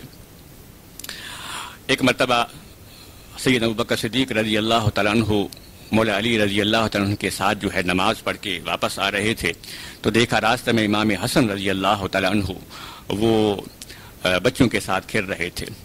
تو سیدنا ابوبکر صدیق رضی اللہ تعالیٰ عنہ نے محبت کے ساتھ امام حسن کو اپنے کاندھے پہ بٹھا لیا۔ اس کے بعد وہ الفاظ آپ نے دہرائے جو تاریخ میں بالکل ثبت ہیں۔ سیدنا ابوبکر صدیق رضی اللہ تعالیٰ نے فرمایا بے ابی اے حسن میرا باپ تجھ پہ قربان ہو جائے، بے ابی میرا باپ تجھ پہ قربان ہو جائے، شبیہ بن نبی صلی اللہ تعالیٰ علیہ وسلم، تیری شکل حضور علیہ الصلوۃ والسلام سے ملتی ہے، لیسا شبیہ بے علی، اور تیری شکل جو ہے علی سے نہیں ملتی۔ اب مولا علی رضی اللہ تعالیٰ عنہ وہ ساتھ کھڑے رہے تھے، حدیث میں ہے وہ علی جدھا کو، اور مولا علی سیدنا صدیق اکبر کی یہ بات سن کے مسکرا رہے تھے۔ یہ صحابہ کرام و اہل بیت کی آپس میں محبت کا عالم تھا۔ اور مولا علی فرماتے ہیں کہ الحسن اشبہ الرسول اللہ صلی اللہ تعالی علیہ وسلم ما بین الصدر الی الراس، کہ امام حسن رضی اللہ تعالیٰ عنہ سر سے لے کر سینے تک جو ہے حضور علیہ الصلوۃ والسلام کی مشابہت دیا کرتے تھے، شکل دیا کرتے تھے۔ والحسین اشبہ النبی صلی اللہ تعالی علیہ وسلم ما کان اسفل من ذالک، اور امام حسن سینے سے لے کر نیچے تک پاؤں تک حضور علیہ الصلوۃ والسلام کی شکل دیا کرتے تھے۔ یعنی سر سے لے کر سینے تک امام حسن حضور علیہ الصلوۃ والسلام کی شکل دیا کرتے تھے، اور سینے سے لے کر پاؤں تک جو ہے امام حسین رضی اللہ تعالیٰ عنہ حضور علیہ الصلوۃ والسلام کی شکل دیا کرتے تھے۔ جب دونوں نواسے حسنین کریمین اکٹھے آ رہے ہوتے ایسے معلوم ہوتا تھا جیسے آقا علیہ الصلوۃ والسلام خود تشریف لا رہے ہیں، ایسے معلوم ہوتا تھا جیسے حضور علیہ الصلوۃ والسلام خود تشریف لا رہے ہیں۔ یہ نسبت تھی، یہ محبت تھی۔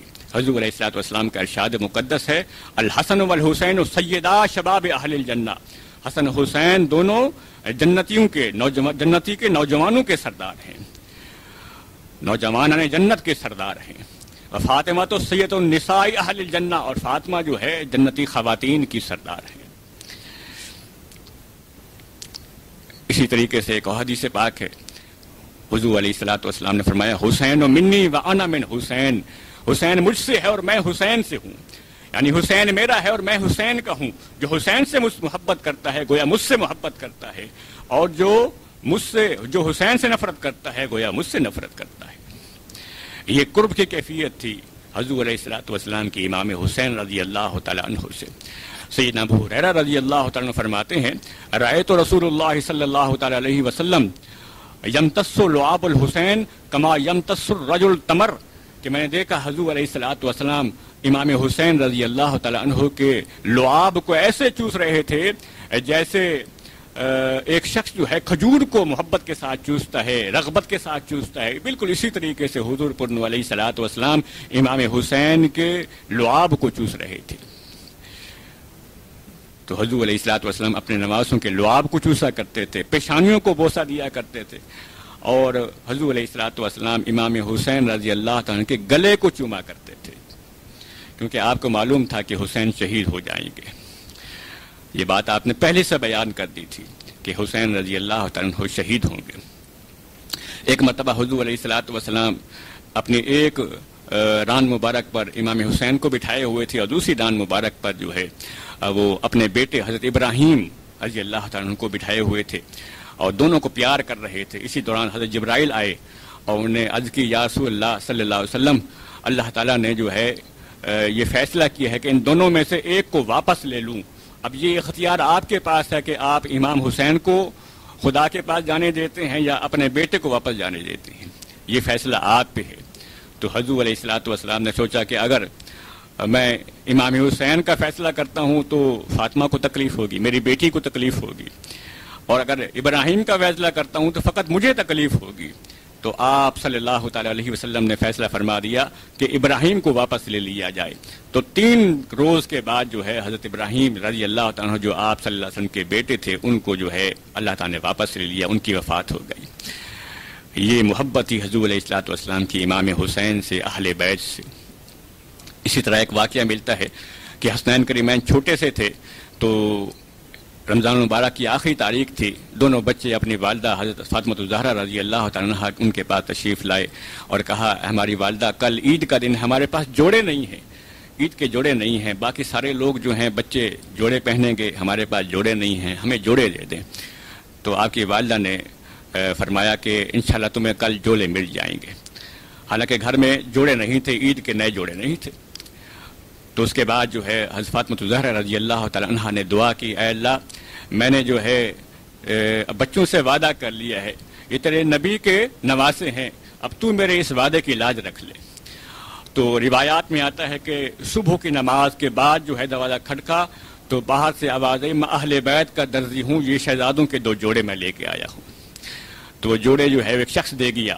جب حضور علیہ الصلوۃ والسلام اپنے حجرہ مبارک سے حضرت فاطمہ کے گھر آئے تو آپ نے 2 جوڑے دے کے فرمایا، کیا تمہیں معلوم ہے جوڑے کہاں سے آئے ہیں؟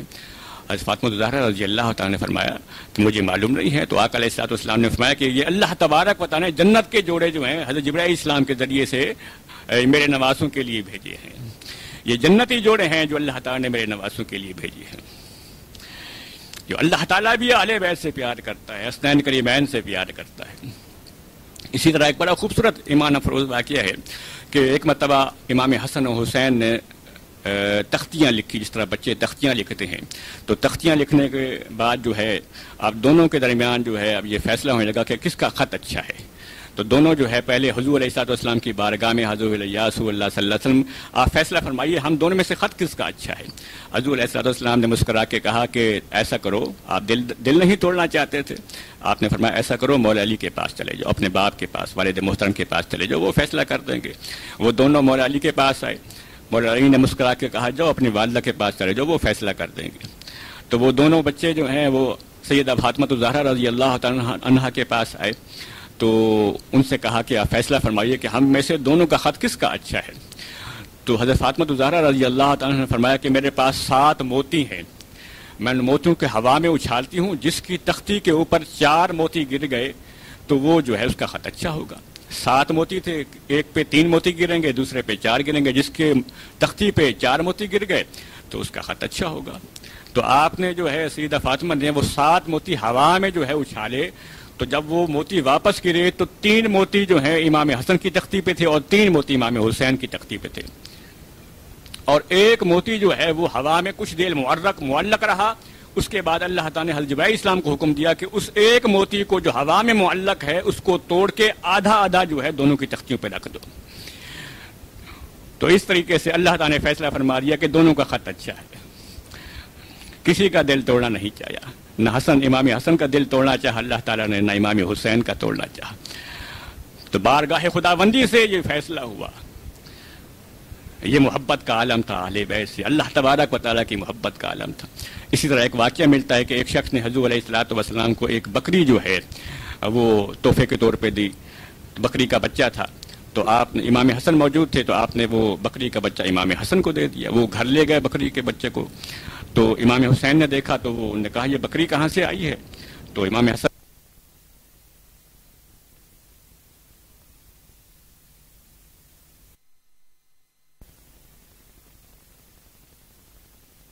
مجھے نہیں دیا۔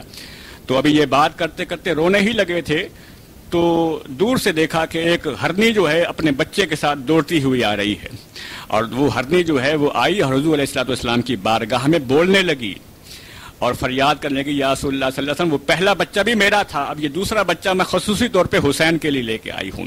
میں اپنے بچوں کی جدائی تو برداشت کر سکتی ہوں، لیکن حسنین کریمین کا، حسین کا رونا جو ہے برداشت نہیں کر سکتی۔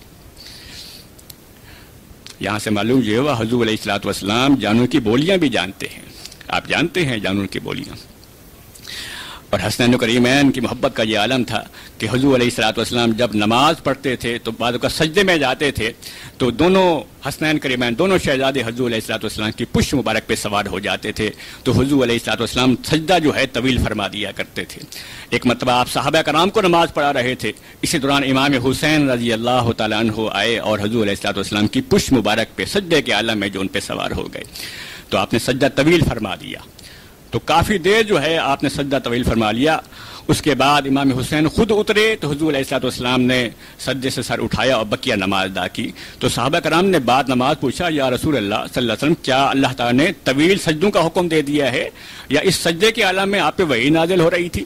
تو حضور علیہ الصلوۃ والسلام نے مسکرا کے فرمایا، ایسی بات نہیں ہے، میں جب سجدے میں تھا تو میرے نواسے امام حسین رضی اللہ تعالیٰ عنہ میری پشت پہ سوار ہو گئے تھے، تو میں چاہتا نہیں تھا کہ جو ہے اگر میں اٹھوں تو وہ گر جائیں، ان کو تکلیف ہو، تو ان کی تکلیف کے خیال سے جو ہے میں اٹھا نہیں اور میں نے اپنے سجدے کو طویل کر دیا تھا۔ تو یہ عالم تھا حضور علیہ الصلوۃ والسلام کی محبت کا امام حسین سے۔ عزیزان گرامی، اب دیکھیے حضور علیہ الصلوۃ والسلام سجدے کے عالم میں ہیں اور امام حسین رضی اللہ تعالیٰ عنہ حضور علیہ الصلوۃ والسلام کی پشت پہ ہیں، اور اس عالم میں حضور علیہ الصلوۃ والسلام سجدے کی تسبیح بھی پڑھ رہے ہیں اور آپ کا خیال حسین کی طرف بھی ہے، آپ کا خیال حسین کی طرف بھی ہے۔ نماز کی حالت میں، سجدے کی حالت میں حضور علیہ الصلوۃ والسلام حسین کا خیال کر رہے ہیں۔ حالانکہ نماز میں چاہیے تو یہ تھے انسان جو ہے فقط خدا کا خیال کرے، لیکن حضور علیہ الصلوۃ والسلام نے نماز میں حسین کا خیال کیا، تو نبی نے نماز میں امتی کا خیال کیا۔ امام حسین امتی ہوئے تو نبی نے نماز میں امتی کا خیال کیا۔ کیا نبی کی نماز میں کوئی فرق آیا؟ نہیں فرق آیا۔ نبی کی نماز تو سبحان اللہ، اس کا کوئی اندازہ ہی کوئی نہیں کر سکتا۔ تو امتی کے خیال سے اگر نبی کی نماز میں فرق نہیں آ سکتا، اسی طرح نبی کے خیال سے امتی کی نماز میں بھی فرق نہیں آ سکتا۔ جو امتی اپنی نماز میں نبی کا خیال کرے گا اس کی نماز بھی قبول ہے، بلکہ کمال نماز ہے۔ لیکن وائے افسوس،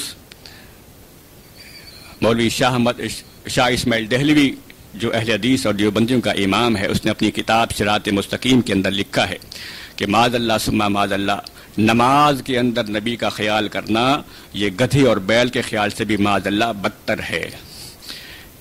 اتنی گندی عبادت اس نے لکھی ہے کہ نماز میں معاذ اللہ ثم معاذ اللہ نبی کا خیال نہیں کرنا چاہیے۔ امام غزالی رحمۃ اللہ علیہ فرماتے ہیں کہ جب تم اتحیات میں بیٹھو اور السلام علیکم ایھا النبی پڑھو، اے نبی آپ پہ سلام ہو، تو اس وقت سرکار دو عالم علیہ الصلوۃ والسلام کا تصور کرو اور یہ خیال کرو کہ حضور علیہ الصلوۃ والسلام میرے سلام کو سن بھی رہے ہیں اور میری طرف متوجہ بھی ہیں، عین نماز کی حالت میں۔ صحابہ کرام علیہم الرضوان کا یہ عالم تھا کہ نماز میں حضور علیہ الصلوۃ والسلام کو دیکھا کرتے تھے۔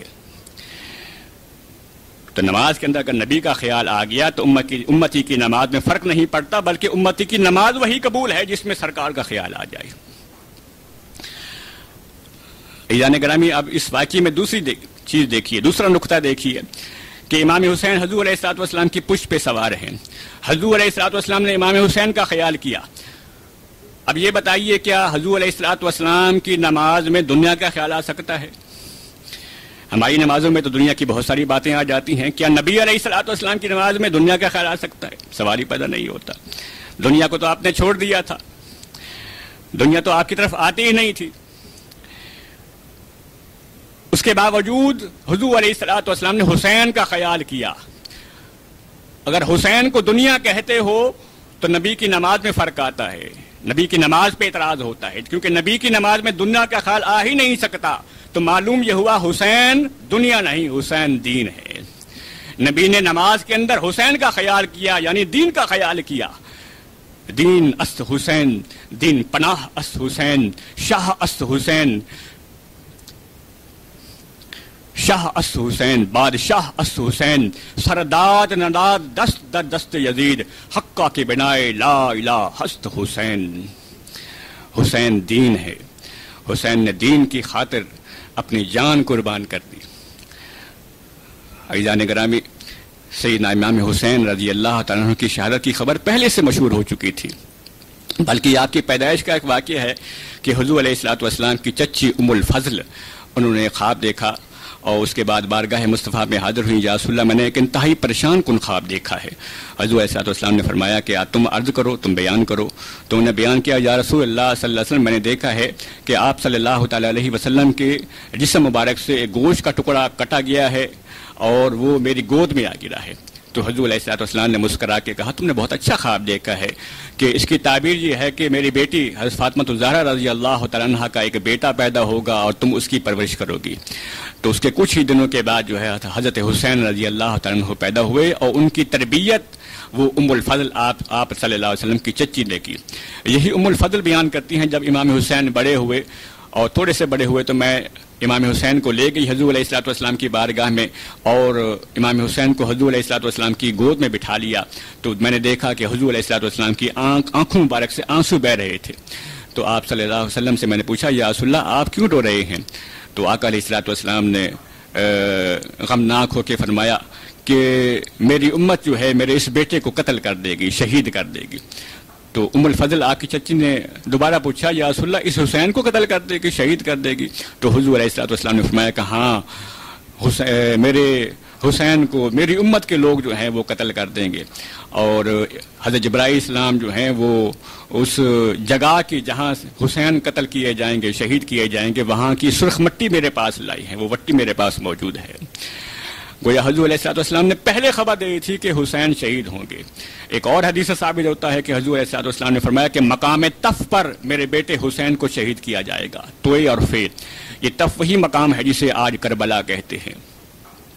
بلکہ حضرت ابن عباس رضی اللہ تعالیٰ فرماتے ہیں کہ ہم تمام لوگوں کو، بلکہ اہل بیت کو اس بارے میں کوئی شک ہی نہیں تھا کہ حسین جو ہے وہ شہید کر دیے جائیں گے، اپنے اہل بیت کے ساتھ جو ہے شہید کر دیے جائیں گے۔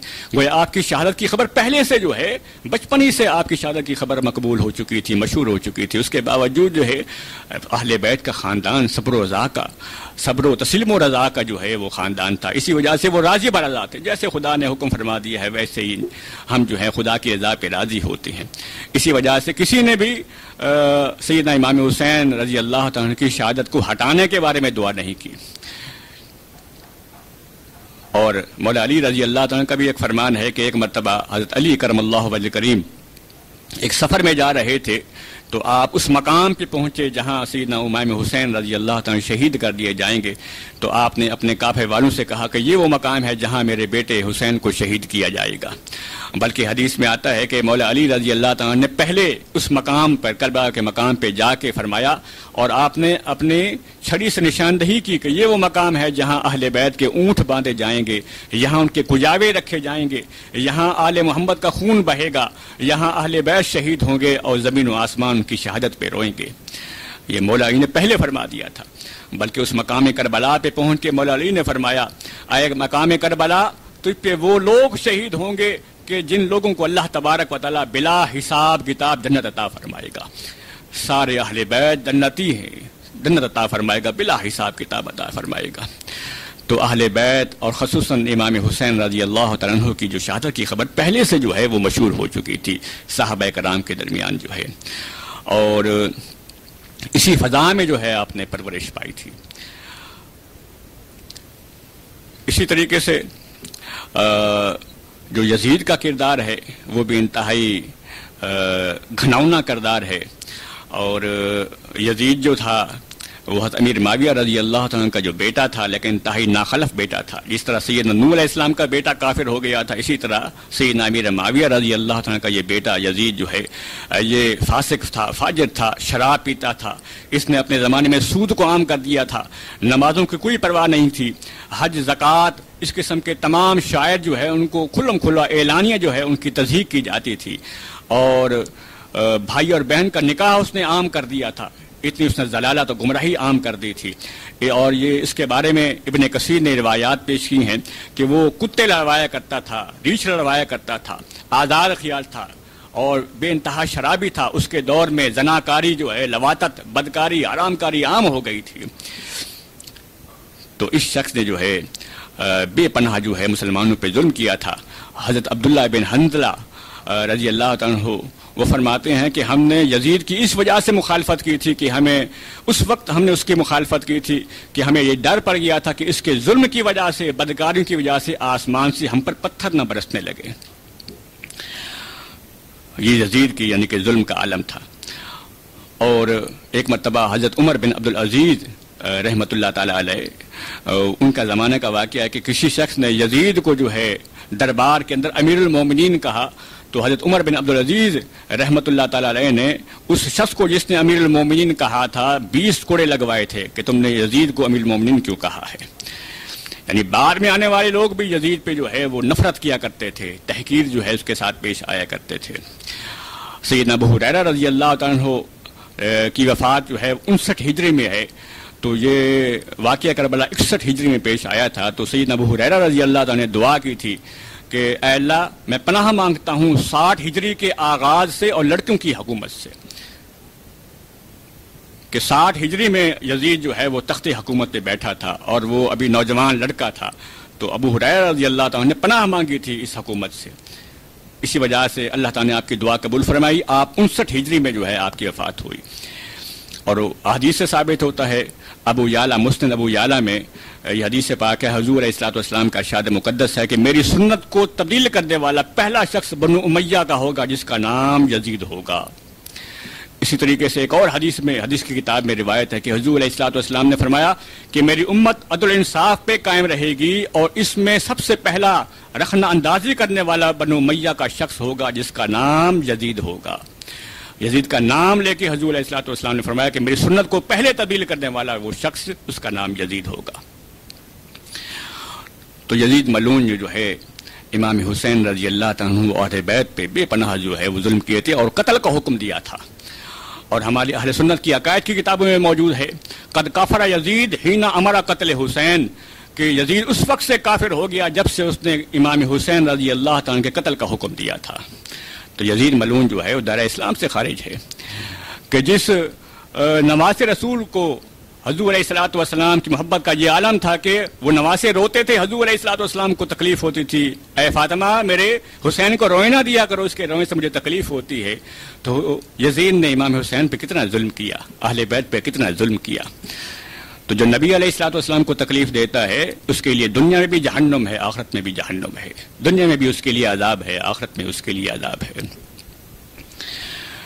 تو عزیزان گرامی، یہ واقعہ کربلا انتہائی المناک واقعہ ہے جو محرم 10 ہجری کو محرم 61 ہجری 10 محرم 61 ہجری کو یہ جمعہ کا دن جو ہے یہ پیش آیا تھا، اور امام حسین رضی اللہ تعالیٰ عنہ کو اپنی شہادت سے پہلے حضور علیہ الصلوۃ والسلام کی زیارت نصیب ہوئی تھی۔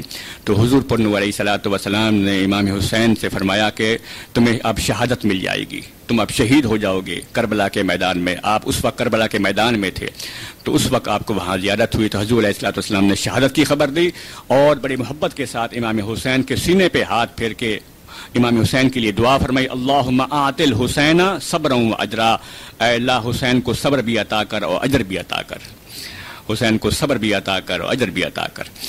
تو یہ حضور علیہ الصلوۃ والسلام نے امام حسین کے لیے دعا فرمائی۔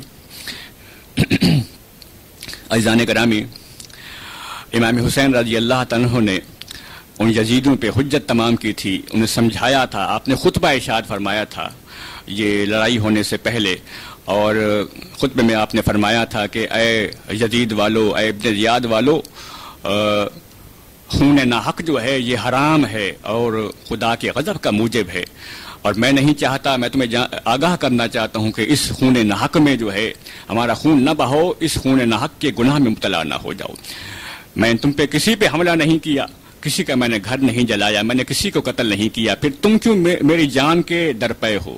کیوں میرے دشمن بنے ہوئے ہو، میرے اہل بیت کے دشمن بنے ہوئے ہو؟ کیا تم جانتے نہیں ہو کہ میں کون ہوں؟ میں کس کا نواسا ہوں؟ میرے نانا کون ہے؟ میری والدہ کون ہے؟ میرے والد محترم کون ہے؟ میرے فضائل میں کتنی احادیث ہیں تم سب جانتے ہو۔ میں وہ حسین ہوں جس کی محبت کو حضور علیہ الصلوۃ والسلام نے اپنی محبت قرار دیا ہے، آج تم میرے خون کے درپے ہو۔ اپنی عاقبت کے بارے میں، اپنی انجام کے بارے میں سوچو، تم خدا کو کیا جواب دو گے؟ میرے نانا صلی اللہ علیہ وسلم کو کیا جواب دو گے؟ میرے والد محترم مولا علی کو کیا جواب دو گے؟ لیکن اس کے باوجود ان بدبختوں کے دلوں پہ جو ہے دولت کی ہوس آ چکی تھی، اور یزید نے، ابن زیاد نے انہیں دولت کی بے پناہ ہوس دی تھی، اسی وجہ سے وہ اندھے ہو گئے تھے۔ تو انہوں نے سیدنا امام حسین رضی اللہ تعالیٰ کی کوئی بات نہ مانی تھی، اور امام حسین رضی اللہ تعالیٰ اور ان کے تمام گھر والوں پہ جو قافلہ تھا اہل بیت کا، اس پہ ظلم و ستم کے پہاڑ توڑ دیے تھے۔ سیدنا امام حسین رضی اللہ تعالیٰ نے جب یہ حجت تمام کر دی تو اس کے بعد آپ نے حکم دیا کہ اہل بیت کے جو خیمے ہیں قافلے، ان کے ارد گرد خندق کھود دی جائے۔ تو خندق کھود دی گئی تھی، اس میں آپ نے آگ ڈلائی تھی، فقط ایک راستہ جو ہے وہ آپ نے کھلا رکھا تھا تاکہ ان دشمنوں سے مقابلہ کیا جا سکے۔ اور خندق جو ہے کھودنے کا مقصد یہ تھا کہ اہل بیت کے خیمے جو ہیں دشمنوں کی ایذا سے، تکلیف سے محفوظ رہ جائیں۔ اہل بیت پہ پانی بند کر دیا گیا، اور 3 دن سے وہ پیاسے تھے، بھوکے تھے، اس کے باوجود جو ہے صبر و استقلال کا عظیم جو ہے ایک مظاہرہ تھا اہل بیت جو ہے انہوں نے قائم کیا تھا، اس کا ہم تصور بھی نہیں کر سکتے۔ حتیٰ کہ غیر مسلم مورخین نے بھی سیدنا امام حسین کے صبر و استقامت کی تعریف کی ہے، فرماتے ہیں کہ وہ عظیم انسان تھے جو یزید کے خلاف کھڑے ہو گئے تھے، اور یزید کی ظالمانہ حکومت کے خلاف انہوں نے تلوار اٹھائی تھی۔ اور ایک اور مورخ کہتا ہے، اور وہ عیسائی مورخ ہے، اپنی محبت کا اظہار امام حسین سے کرتا ہے کہ خدا کی قسم جب میں امام حسین کی تاریخ پڑھتا ہوں تو مجھے سیدنا عیسیٰ علیہ السلام سے زیادہ محبت امام حسین سے پیدا ہو جاتی ہے۔ میں امام حسین کو عیسیٰ علیہ السلام سے زیادہ جو ہے وہ پیارا سمجھتا ہوں، محبت کرتا ہوں، اور مجھے حضرت فاطمہ الزہرا رضی اللہ تعالیٰ حضرت مریم سے زیادہ پیاری ہے۔ یہ عیسائی کے اپنے الفاظ ہیں، ورنہ سیدنا عیسیٰ علیہ السلام کی شان تو وہ نبی ہیں اور امام حسین صحابی ہیں، لیکن عیسائی کا جو ایک محبت کا عالم تھا یہ اس نے اپنے انداز میں بیان کیا ہے۔ لیکن ظالموں کے جب آنکھوں پہ پٹی پڑ جائے تو اس کے بعد کچھ نہیں ہو سکتا۔ جب دنیا کی محبت کسی انسان کے دل کے اندر آ جائے تو اس کے بعد اس کے سامنے رشتے سارے ختم ہو جاتے ہیں، وہ کوئی رشتہ نہیں دیکھتے، کوئی نسب نہیں دیکھتے۔ ان کے سامنے نواسۂ رسول تھے، وہ نواسۂ رسول جن کے لعاب کو حضور علیہ الصلوۃ والسلام چوسا کرتے تھے، جن کی زبان مبارک کو چوسا کرتے تھے، جن کے گلے مبارک کو چوسا کرتے تھے، جن کی پیشانی جو ہے بوسہ گاہ مصطفیٰ علیہ الصلوۃ والسلام تھی، ان صحابی رسول کو، نواسۂ رسول کو ان بدبختوں نے یہ ہے شہید کر دیا۔ تو سیدنا امام حسین رضی اللہ تعالیٰ نے وہ خندق کھودی۔ اسی دوران ایک شخص تھا اسی یزیدی کے فوجوں میں سے، مالک بن زیاد، وہ اپنے گھوڑے پہ سوار ہو کے آیا۔ اس نے کہا، اے امام حسین، تم نے اس دنیا کی آگ، اس جہنم کی آگ سے پہلے یہاں اپنے لیے آگ جلا لی ہے۔ اس نے طنزیہ انداز میں کہا، معاذ اللہ ثم معاذ اللہ، یعنی اس کے کہنے کا مقصد یہ تھا کہ تم یہاں بھی معاذ اللہ آپ جہنم میں جائیں گے۔ تو سیدنا امام حسین نے طلب کر کہا، کذبت عدو اللہ، اے اللہ کے دشمن تو جھوٹا ہے۔ اس کے بعد آپ نے اپنے درد مند دل کے ساتھ دعا کی، اے اللہ اس شخص کو جو ہے دردناک عذاب ابھی دنیا کے اندر دکھا دے۔ تو روایات میں آتا ہے کہ وہ شخص مالک بن عروہ اپنے گھوڑے پہ سوار تھا، اس کا گھوڑا جو ہے وہ اچانک گرا، پھر دوبارہ اٹھا تو وہ مالک بن عروہ جو ہے وہ اپنے گھوڑے سے گر گیا اور اس کا پاؤں رکاب کے اندر، گھوڑے کے رکاب کے اندر پھنس گیا۔ گھوڑا بھاگا اور اس کو گھسیٹتے ہوئے اسی خندق میں جس میں آگ جل رہی تھی جا کے اس مالک بن عروہ کو ڈال دیا، اور وہاں وہ جھلس کے تڑپ تڑپ کے مر گیا۔ یہ واقعہ جنگ سے پہلے جو ہے وہ تمام یزیدیوں نے دیکھا تھا۔ اسی طریقے سے ایک اور شخص آیا، ابن جودہ، اس نے بھی یہی بات کی کہ اے امام حسین، میں تمہیں دوزخ کی بشارت دیتا ہوں، معاذ اللہ ثم معاذ اللہ۔ تو سیدنا امام حسین نے کہا، الحمدللہ میں اپنے خدا کے پاس جا رہا ہوں، میں جنت کی طرف جا رہا ہوں، تو جہنم کے اندر جائے گا۔ اس کے بعد آپ نے اس کے لیے بد دعا فرمائی، اس کے بعد وہ بھی اپنے گھوڑے پہ سوار تھا تو وہ بھی اپنے گھوڑے سے گرا، اس کا پاؤں رکاب میں پھنسا، یہاں تک گھوڑا بھاگا، اس کا سر زمین پہ لگتا رہا اور زمین پہ لگ کے پاش پاش ہو گیا، ٹکڑے ٹکڑے ہو گیا۔ لوگوں نے اس کو دیکھا، اس کے انجام کو دیکھا۔ ایک اور شخص آیا، اس نے سیدنا امام حسین رضی اللہ تعالیٰ سے کہا، اے امام حسین تجھے نبی سے کیا واسطہ ہے، نبی علیہ الصلوۃ والسلام سے تیرا کیا واسطہ ہے؟ یہ بات سننی تھی، امام حسین تڑپ اٹھے کہ نواسہ رسول ہوں، ان کو کہا جائے کہ تمہارا نبی سے کوئی واسطہ، کوئی نسبت نہیں ہے۔ تو آپ رضی اللہ تعالیٰ نے ہاتھ اٹھائے، اے اللہ اس کو دردناک عذاب دے۔ تو واقعی ایسا ہوا، اس کو قضائے حاجت پیش آئی، وہ اپنے گھوڑے سے اترا، ایک جگہ قضائے حاجت کے لیے گیا، وہاں ایک سیاہ بچھو تھا، بہت بڑا بچھو تھا، اس نے اس کو ڈنک مارا اور وہ زہریلا بچھو جو ہے اس کے ڈنک مارنے سے وہ وہیں تڑپ تڑپ کے مر گیا۔ اللہ تعالیٰ نے اسے وہیں سزا دے دی۔ ایک شخص مزنی یزید کی فوجوں میں سے آیا، اس نے بڑے تکبر کے ساتھ کہا، اے امام حسین یہ سامنے دریائے فرات جو ہے جوش مار رہا ہے، اس کا پانی جوش مار رہا ہے، تو لیکن تمہیں اور تمہارے اہل بیت کو ایک قطرہ پانی بھی نہیں دیا جائے گا۔ تو امام حسین رضی اللہ تعالیٰ نے تڑپ کے درد مندی کے ساتھ ہاتھ اٹھائے اور کہا، اے اللہ اللہم امتہ عطشانا، اے اللہ اسے پیاسا مار دے۔ تو روایات میں آتا ہے کہ وہ اپنے گھوڑے سے گر پڑا، گھوڑا آگے بھاگا، وہ مزنی جو ہے گھوڑے کو پکڑنے کے لیے بھاگا، اسی بھاگنے کے دوران اسے ایسی پیاس لگی کہ العطش العطش پکارتا تھا، مجھے پیاس لگی ہے، پیاس لگی ہے۔ تو یزید کی فوجیوں نے اس فرات کا پانی جو ہے وہ پانی بھر کے اس کے منہ سے لگایا، لیکن پانی نہیں پی سکتا تھا، پیاس پیاس کہہ رہا تھا لیکن پانی نہیں پی سکتا تھا، اسی حالت میں پیاس پیاس کہہ کے مر گیا۔ تو اللہ تعالیٰ نے ان لوگوں کو دکھا دیا کہ جو امام حسین اتنے مستجاب الدعوات ہیں، ہم ان کے مقابلے میں نہ آئے، اس کے باوجود وہ سارے کے سارے اندھے ہو چکے تھے، پھر بھی مقابلے میں آ گئے۔ تو امام حسین رضی اللہ تعالیٰ کا جو قافلہ ہے، اس کے بہت بے شمار جو ہے اہل بیت کے خاندان والوں کو ان یزیدوں نے شہید کر دیا۔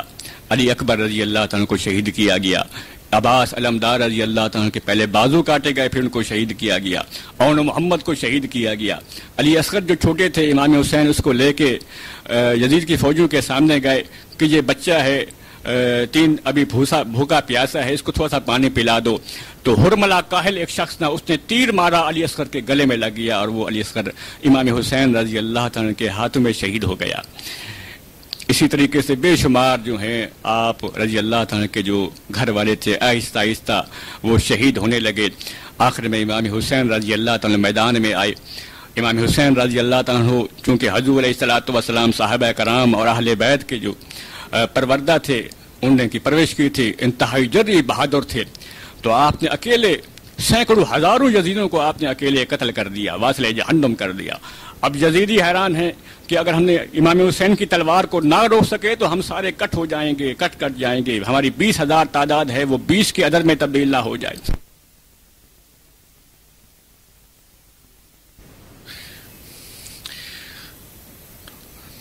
تو یزیدوں نے چاہا کہ ہم کسی طریقے سے امام حسین رضی اللہ تعالی عنہ کو روکیں۔ تیروں کی بارش ہو رہی تھی، امام حسین رضی اللہ تعالی عنہ کا جسم مبارک زخمی تھا، نیزوں کی بارش کر رہے تھے، آپ اکیلے تھے، یزیدی ہزاروں کی تعداد میں تھے، آپ اکیلے سب سے لڑ رہے تھے، سینکڑوں ہزاروں کو آپ نے قتل بھی کر دیا تھا۔ تو یزیدوں نے بہت کوشش کی آپ کی تلوار کو روکنے کی، لیکن امام حسین رضی اللہ تعالی عنہ صبر و استقامت کا پہاڑ، عزم و استقلال کا پہاڑ، آپ تمام یزیدوں کو قتل کرتے چلے گئے۔ تو یزیدوں نے آپ کی تلوار کو روکنا چاہا اور ہر طریقے سے کوشش کی، لیکن آپ کی تلوار نہیں رکتی تھی۔ علی اکبر کا خیال آپ کی تلوار کو نہ روک سکا، علی اصغر کا خیال آپ کی تلوار کو نہ روک سکا، عباس علمدار کا خیال آپ کی تلوار کو نہ روک سکا، زینب کا خیال آپ کی تلوار کو نہ روک سکا، سکینہ اور شہربانو کا خیال آپ کی تلوار کو نہ روک سکا، اور یزید کی سلطنت کا دبدبہ آپ کی تلوار کو نہ روک سکا، اور تمام یزیدوں کے ظلم جو ہے وہ آپ کی تلوار کو نہ روک سکے۔ اسی دوران جو ہے نماز کا وقت ہوتا ہے، اذان کی آواز آتی ہے، اذان کی آواز آتی ہے تو آپ تلوار کو روک دیتے ہیں۔ زندگی کا کوئی تقاضا آپ کی تلوار کو نہ روک سکا، لیکن بندگی کا جب تقاضا آیا تو امام حسین رضی اللہ تعالیٰ عنہ نے اپنی تلوار روک دی۔ وقت نماز آ گیا تھا، آپ رضی اللہ تعالیٰ عنہ کا جسم مبارک زخمی تھا، زخمی سے چور چور تھا، خون جو ہے آپ کے جسم مبارک سے بہہ رہا تھا. ایک تیر آپ رضی اللہ تعالیٰ عنہ کی پیشانی مبارک پہ، وہ پیشانی جو بوسہ گاہ مصطفیٰ علیہ الصلوۃ والسلام تھی، اس پیشانی پہ تیر لگا تھا. تو آپ زخمی حالت میں جو ہے آپ زمین پہ آ گئے. وقت نماز تھا تو آپ نے جو ہے سجدے میں نماز کی حالت میں سر رکھ دیا، اور اسی حالت میں جو ہے شمر ابن جوشن مردود بد نصیب نے آپ رضی اللہ تعالیٰ عنہ کو شہید کر دیا، اور خولی ابن یزید نے آپ رضی اللہ تعالیٰ عنہ کا سر مبارک آپ کے تن سے جدا کر دیا. تو امام حسین رضی اللہ تعالیٰ عنہ 10 محرم 61 ہجری جمعہ کا دن وقت ظہر آپ جو ہے اللہ کو پیارے ہو گئے. آپ کو شہادت کا درجہ جو ہے وہ عطا کیا گیا. آپ امام الشہداء ہیں. انا للہ و انا الیہ راجعون. سامعین کرام، حدیث پاک میں آتا ہے جب ایک شخص خدا کی راہ میں شہید ہوتا ہے تو عین شہادت کے وقت اسے خدا کا دیدار نصیب ہوتا ہے. اور امام طبرانی نے ایک حدیث نقل کی ہے کہ ایک شہید کو شہادت کے وقت اتنی تکلیف بھی نہیں ہوتی جتنا ایک چونٹی کسی شخص کو کاٹے تو اتنی تکلیف ہوتی ہے. چونٹی کے کاٹنے کے برابر بھی ایک شہید کو تکلیف نہیں ہوتی. یہ اللہ تعالیٰ خاص شرف جو ہے شہیدوں کو عطا فرماتا ہے. تو امام حسین رضی اللہ تعالیٰ عنہ شہید ہو گئے. تو آپ کی شہادت کے دن جو ہے حضرت ابن عباس رضی اللہ تعالیٰ نے خواب دیکھا، اور خواب میں دیکھا کہ حضور علیہ الصلوۃ والسلام کی زیارت سیدنا ابن عباس کو نصیب ہوئی. تو سیدنا ابن عباس رضی اللہ تعالیٰ نے دیکھا کہ حضور علیہ الصلوۃ والسلام کا جو ریش مبارک ہے، داڑھی مبارک اور سر مبارک جو ہیں بکھرے ہوئے ہیں اور غبار آلودہ ہیں، اور آپ صلی اللہ علیہ وسلم اپنے ہاتھ میں خون کا شیشہ اٹھائے ہوئے ہیں. تو حضرت ابن عباس رضی اللہ تعالیٰ عنہ نے حضور علیہ الصلوۃ والسلام سے پوچھا، یا رسول اللہ یہ آپ صلی اللہ علیہ وسلم کا کیا حال ہے؟ تو آپ صلی اللہ علیہ وسلم نے فرمایا کہ میں یہ اہل بیت کا خون جو ہے اکٹھا کر رہا ہوں، امام حسین کا خون جو ہے وہ اکٹھا کر رہا ہوں. میں سیدنا امام حسین کے مقتل گاہ کی طرف سے آ رہا ہوں. تو اب ابن عباس رضی اللہ عنہ فرماتے ہیں جب میں بیدار ہوا تو میں نے وہ وقت اور دن جو ہے وہ نوٹ کر لیا. تو مجھے کچھ دن کے بعد جو ہے اطلاع ملی کہ سیدنا امام حسین رضی اللہ تعالیٰ عنہ اسی وقت جس وقت میں نے یہ خواب دیکھا تھا اسی وقت جو ہے اور اسی دن آپ کی شہادت ہو گئی تھی. اسی طریقے سے حضرت ام سلمہ رضی اللہ تعالیٰ عنہ انہوں نے بھی یہ خواب دیکھا تھا کہ حضور علیہ الصلوۃ والسلام کے بال مبارک جو ہیں وہ غبار آلودہ ہیں، اور حضور علیہ الصلوۃ والسلام جو ہیں آپ کے ہاتھ میں خون ہے، ایک شیشہ ہے اس کے اندر جو ہے وہ خون ہے. تو حضور علیہ الصلوۃ والسلام سے ام سلمہ رضی اللہ تعالیٰ عنہ نے پوچھا یہ آپ کے ہاتھ میں کیا ہے؟ تو حضور علیہ الصلوۃ والسلام نے فرمایا کہ میں مقتل گاہ حسین کی طرف سے آ رہا ہوں. تو یہ دو خواب جو تھے یہ کبار صحابہ کرام نے عین امام حسین رضی اللہ تعالیٰ عنہ کی شہادت کے دن دیکھے تھے. اور روایات میں آتا ہے جب امام حسین رضی اللہ تعالیٰ عنہ شہید ہوئے تو اس دن جو ہے آس پاس سارے علاقوں میں بڑا خون، آسمان سے خون برسا تھا، اور لوگوں کے گھروں کے اندر، ان کے برتنوں کے اندر، ان کے مٹکوں اور گھڑوں کے اندر جو ہے برتنوں کے اندر خون ہی خون بھر گیا تھا. بلکہ ایک اور روایت ملتی ہے جس میں یہ بات واضح ہوتی ہے کہ سیدنا امام حسین رضی اللہ تعالی عنہ کی شہادت کے دن بیت المقدس میں جس پتھر کو بھی اٹھایا جاتا تھا اس پتھر کے نیچے جو ہے خون ملتا تھا. بلکہ امام بہقی رحمۃ اللہ تعالی علیہ نے ایک حدیث روایت نقل کی ہے کہ جب سیدنا امام حسین رضی اللہ تعالی عنہ کی شہادت ہوئی تو اس کے بعد 3 دن تک جو ہے بالکل اندھیرا چھا گیا تھا، آس پاس کے علاقوں میں مکمل اندھیرا چھا گیا تھا. اور جس شخص نے جو ہے وہ زعفران اپنے چہرے پہ ملی تھی جیسے عورتیں غازہ ملتی ہیں، تو جس شخص نے جو خوشی کے عالم میں یہ غازہ ملا تھا تو اس کا چہرہ جو ہے وہ جل گیا تھا اور بیت المقدس کے پتھروں کے نیچے خون نکلتا تھا. ایک اور روایت ملتی ہے کہ سیدنا امام حسین رضی اللہ تعالیٰ عنہ کے لشکر میں ایک اونٹ تھا، تو یزیدی فوجوں نے وہ شہادت کے بعد وہ اونٹ جو ہے پکڑ لیا، اس کو ذبح کیا، اس کا گوشت کھانے لگے تھے کہ وہ گوشت اتنا اندرائن کی طرح کڑوا ہو گیا تھا کہ اس کو کھا نہیں سکتے تھے. ایک اور روایت ملتی ہے کہ سیدنا امام حسین رضی اللہ تعالیٰ عنہ کی شہادت کے بعد 7 روز تک جو ہے وہ خون بہا تھا.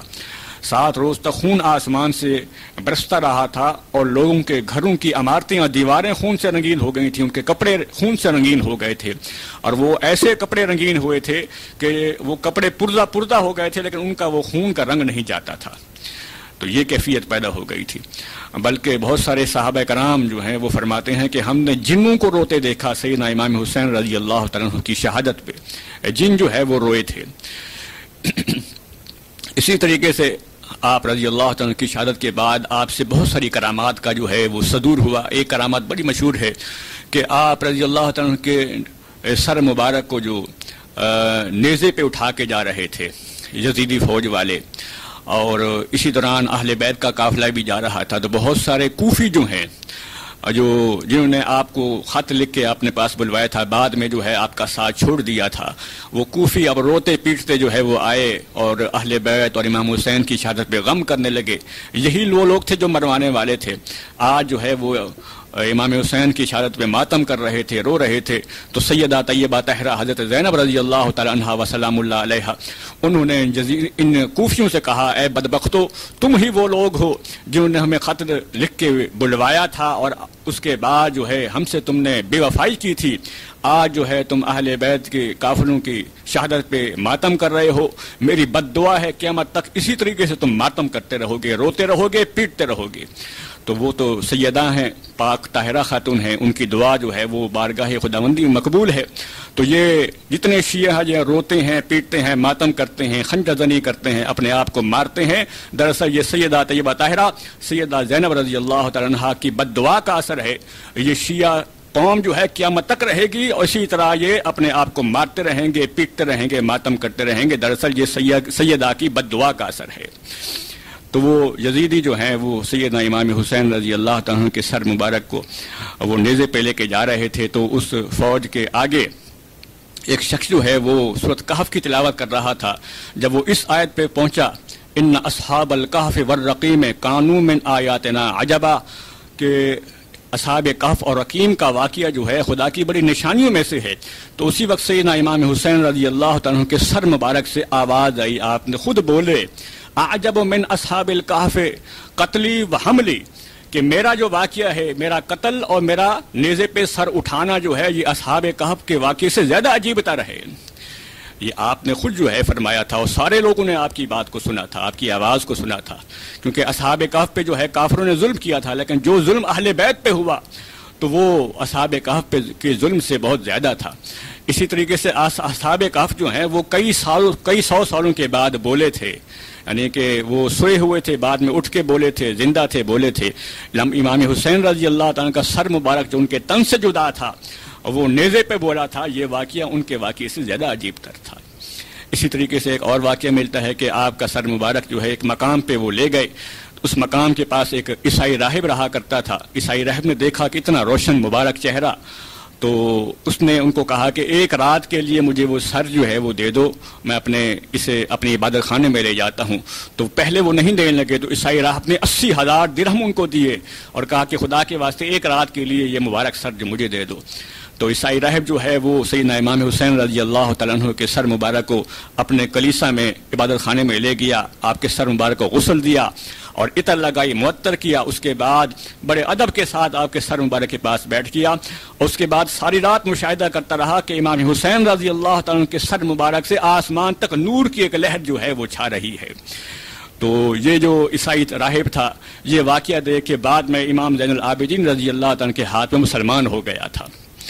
اس کے بعد وہ آگے چل پڑے قافلے والے، تو کچھ دنوں کے بعد جب انہوں نے 80,000 درہم جو راہب نے دیے تھے، یزیدیوں نے جب کھولے 80,000 درہم کو، تو وہ درہم کی بجائے ٹھیکریاں بن چکی تھیں، یعنی عام جو ہے وہ جیسے ٹکڑے ہوتے ہیں، زمین کے ٹکڑے ہوتے ہیں، وہ بن گئے تھے۔ تو ان ٹکڑوں پہ ایک جگہ ٹکڑوں کے ایک طرف لکھا ہوا تھا کہ وَلَا تَحْسَبَنَّ اللَّهَ غَافِلًا عَمَّا يَعْمَلُ الظَّالِمُونَ، اللہ تعالیٰ ظالموں کے کردار سے بے خبر نہیں ہے، غافلوں کے کردار سے بے خبر نہیں ہے۔ اور دوسری طرف لکھا ہوا تھا، ان ٹھیکریوں کے سکوں کے دوسری طرف لکھا ہوا تھا کہ وَسَيَعْلَمُونَ الَّذِينَ ظَلَمُوا أَيَّ مُنْقَلَبٍ يَنْقَلِبُونَ، ان قریب ظالم جو ہیں وہ اس بات کو جان لیں گے کہ کس کروٹ بیٹھتے ہیں، یعنی وہ 80,000 درہم جو ہے وہ عام ٹکڑیوں میں تبدیل ہو گئے، اور ان کے دونوں طرف آیات قرآنی لکھی گئی تھیں، اور یہ ثابت کیا گیا تھا کہ تم لوگ ظالم ہو۔ تو یہ بھی امام حسین رضی اللہ تعالیٰ کی ایک کرامت تھی جو آپ کی شہادت کے بعد جو ہے وقوع پذیر ہوئی تھی۔ عزیزان گرامی، اسی طریقے سے یہ بھی روایات میں آتا ہے کہ جن جن لوگوں نے امام حسین رضی اللہ تعالیٰ عنہ کو قتل میں یا شہادت میں جو ہے وہ شریک ہوئے تھے یزیدی فوجوں میں سے، اور ان کے شہادت پہ خوش تھے، اہل بیت پہ ظلم کرنے پہ خوش تھے، تو اللہ تعالیٰ نے ان کو عبرتناک سزا دی۔ بے شمار لوگوں کا واقعہ ہے کہ ابن زیاد جو ہے، اس کو مختار بن عبید ثقفی جو تھا، بعد میں اس نے ابن زیاد کو مروا دیا تھا، اور اس کا سر کاٹ کے، ابن زیاد کا سر کاٹ کے مختار کے دربار میں جب لایا گیا تھا تو تمام لوگوں نے دیکھا تھا کہ ابن زیاد کا سر جو ہے وہ کٹا ہوا ہے، زمین پہ پڑا ہوا تھا، تو ایک سانپ ایک جگہ سے آتا ہے، اس ابن زیاد کے ناک میں جاتا ہے، منہ سے نکل آتا ہے، اور پھر ناک میں جاتا ہے، پھر منہ سے نکل آتا ہے۔ 3 مرتبہ وہ سانپ ابن زیاد کے ناک میں گیا، پھر منہ سے نکلا، پھر وہاں سے غائب ہو گیا۔ یہ ایک غیبی طور پہ عذاب تھا جو ابن زیاد کو دیا گیا۔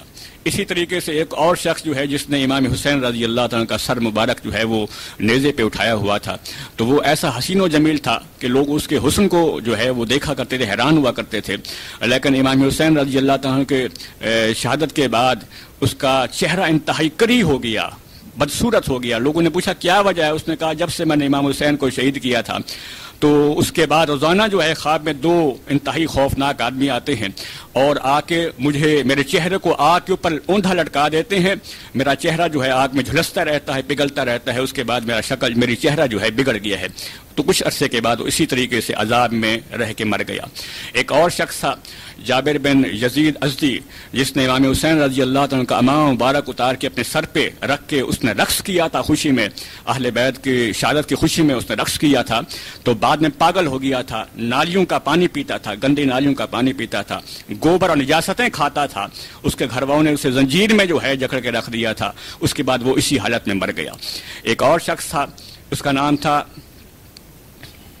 جیعونہ حضرمی، اس شخص نے سیدنا امام حسین رضی اللہ تعالیٰ کا کرتا اتار کا جو ہے خود پہن لیا تھا، اسے کوہڑ کا مرض ہو گیا تھا، اور اس کے جسم کی ساری کھال اور سر اور داڑھی کے سارے بال جو ہیں وہ سارے جھلس گئے تھے، ختم ہو گئے تھے، اور اس کی کھال اس کی زمین پہ گر گئی تھی، یعنی اسے بھی عبرتناک سزا ملی۔ اسی طرح ایک اور شخص تھا اسود بن حنظلہ، اس نے امام حسین رضی اللہ تعالیٰ کی تلوار جو ہے اپنے پاس رکھ لی تھی، تو اس کو جزام کا مرض ہو گیا اور اس کے جسم پہ آولے پڑ گئے تھے، پھوڑے بڑھ گئے تھے، وہ اسی پھوڑوں کی حالت میں مر گیا۔ ایک اور شخص تھا حرملہ کاہل، جس نے علی اصغر کے گلے میں تیر مارا تھا، اس کو تو انتہائی سخت عذاب یہ ہوا تھا کہ اس کا جو پیٹ تھا وہ مکمل طور پہ گرم رہتا تھا، اس کی پیٹھ جو ہے برف کی طرح ٹھنڈی رہتی تھی، تو اپنی پیٹھ کو گرم رکھنے کے لیے اپنی پیٹھ کے پیچھے جو ہے وہ آگ جلائے رکھتا تھا، اور اپنا پیٹ جو اس کا گرم تھا اس کے سامنے وہ پانی کے چھینٹے مارا کرتا تھا، پانی بہایا کرتا تھا، یعنی پیچھے آگ تھی اور آگے پانی جو ہے وہ اپنے ڈالا کرتا تھا، یہ عذاب اس پہ تھا، اور اس کو سخت پیاس لگتی تھی، ہر وقت پانی پیتا رہتا تھا لیکن پیاس نہیں بجھتی تھی، اسی حالت میں جو ہے وہ تڑپ تڑپ کے مر گیا۔ اور یزید بدبخت، جس نے امام حسین رضی اللہ تعالیٰ کی شہادت کے بعد مدینہ پاک میں 63 ہجری میں حملہ کیا تھا، اور 3 دن تک مدینہ پاک میں نماز ادا نہیں ہو سکی تھی، اس یزید کی فوجوں نے جو ہے 700 صحابہ کرام کو شہید کر دیا تھا، اور تقریباً 10,000 جو ہے لوگوں کو، مدینہ کے لوگوں کو اس نے شہید کروایا تھا، بے شمار عورتوں کی عصمت دری کی تھی، اور بہت ظلم و ستم کیا تھا، ایسا ظلم و ستم کیا تھا کہ مدینہ پاک میں مسجد نبوی کے اندر یزید کے جو فوجوں کے گھوڑے بندھے ہوئے تھے اور وہیں وہ لید کیا کرتے تھے، پیشاب کیا کرتے تھے، ایسی بے حرمتی یزید نے کی تھی۔ یہ واقعہ ہجرہ مشہور ہے، 3 دن تک وہاں نماز نہیں ہو سکی تھی۔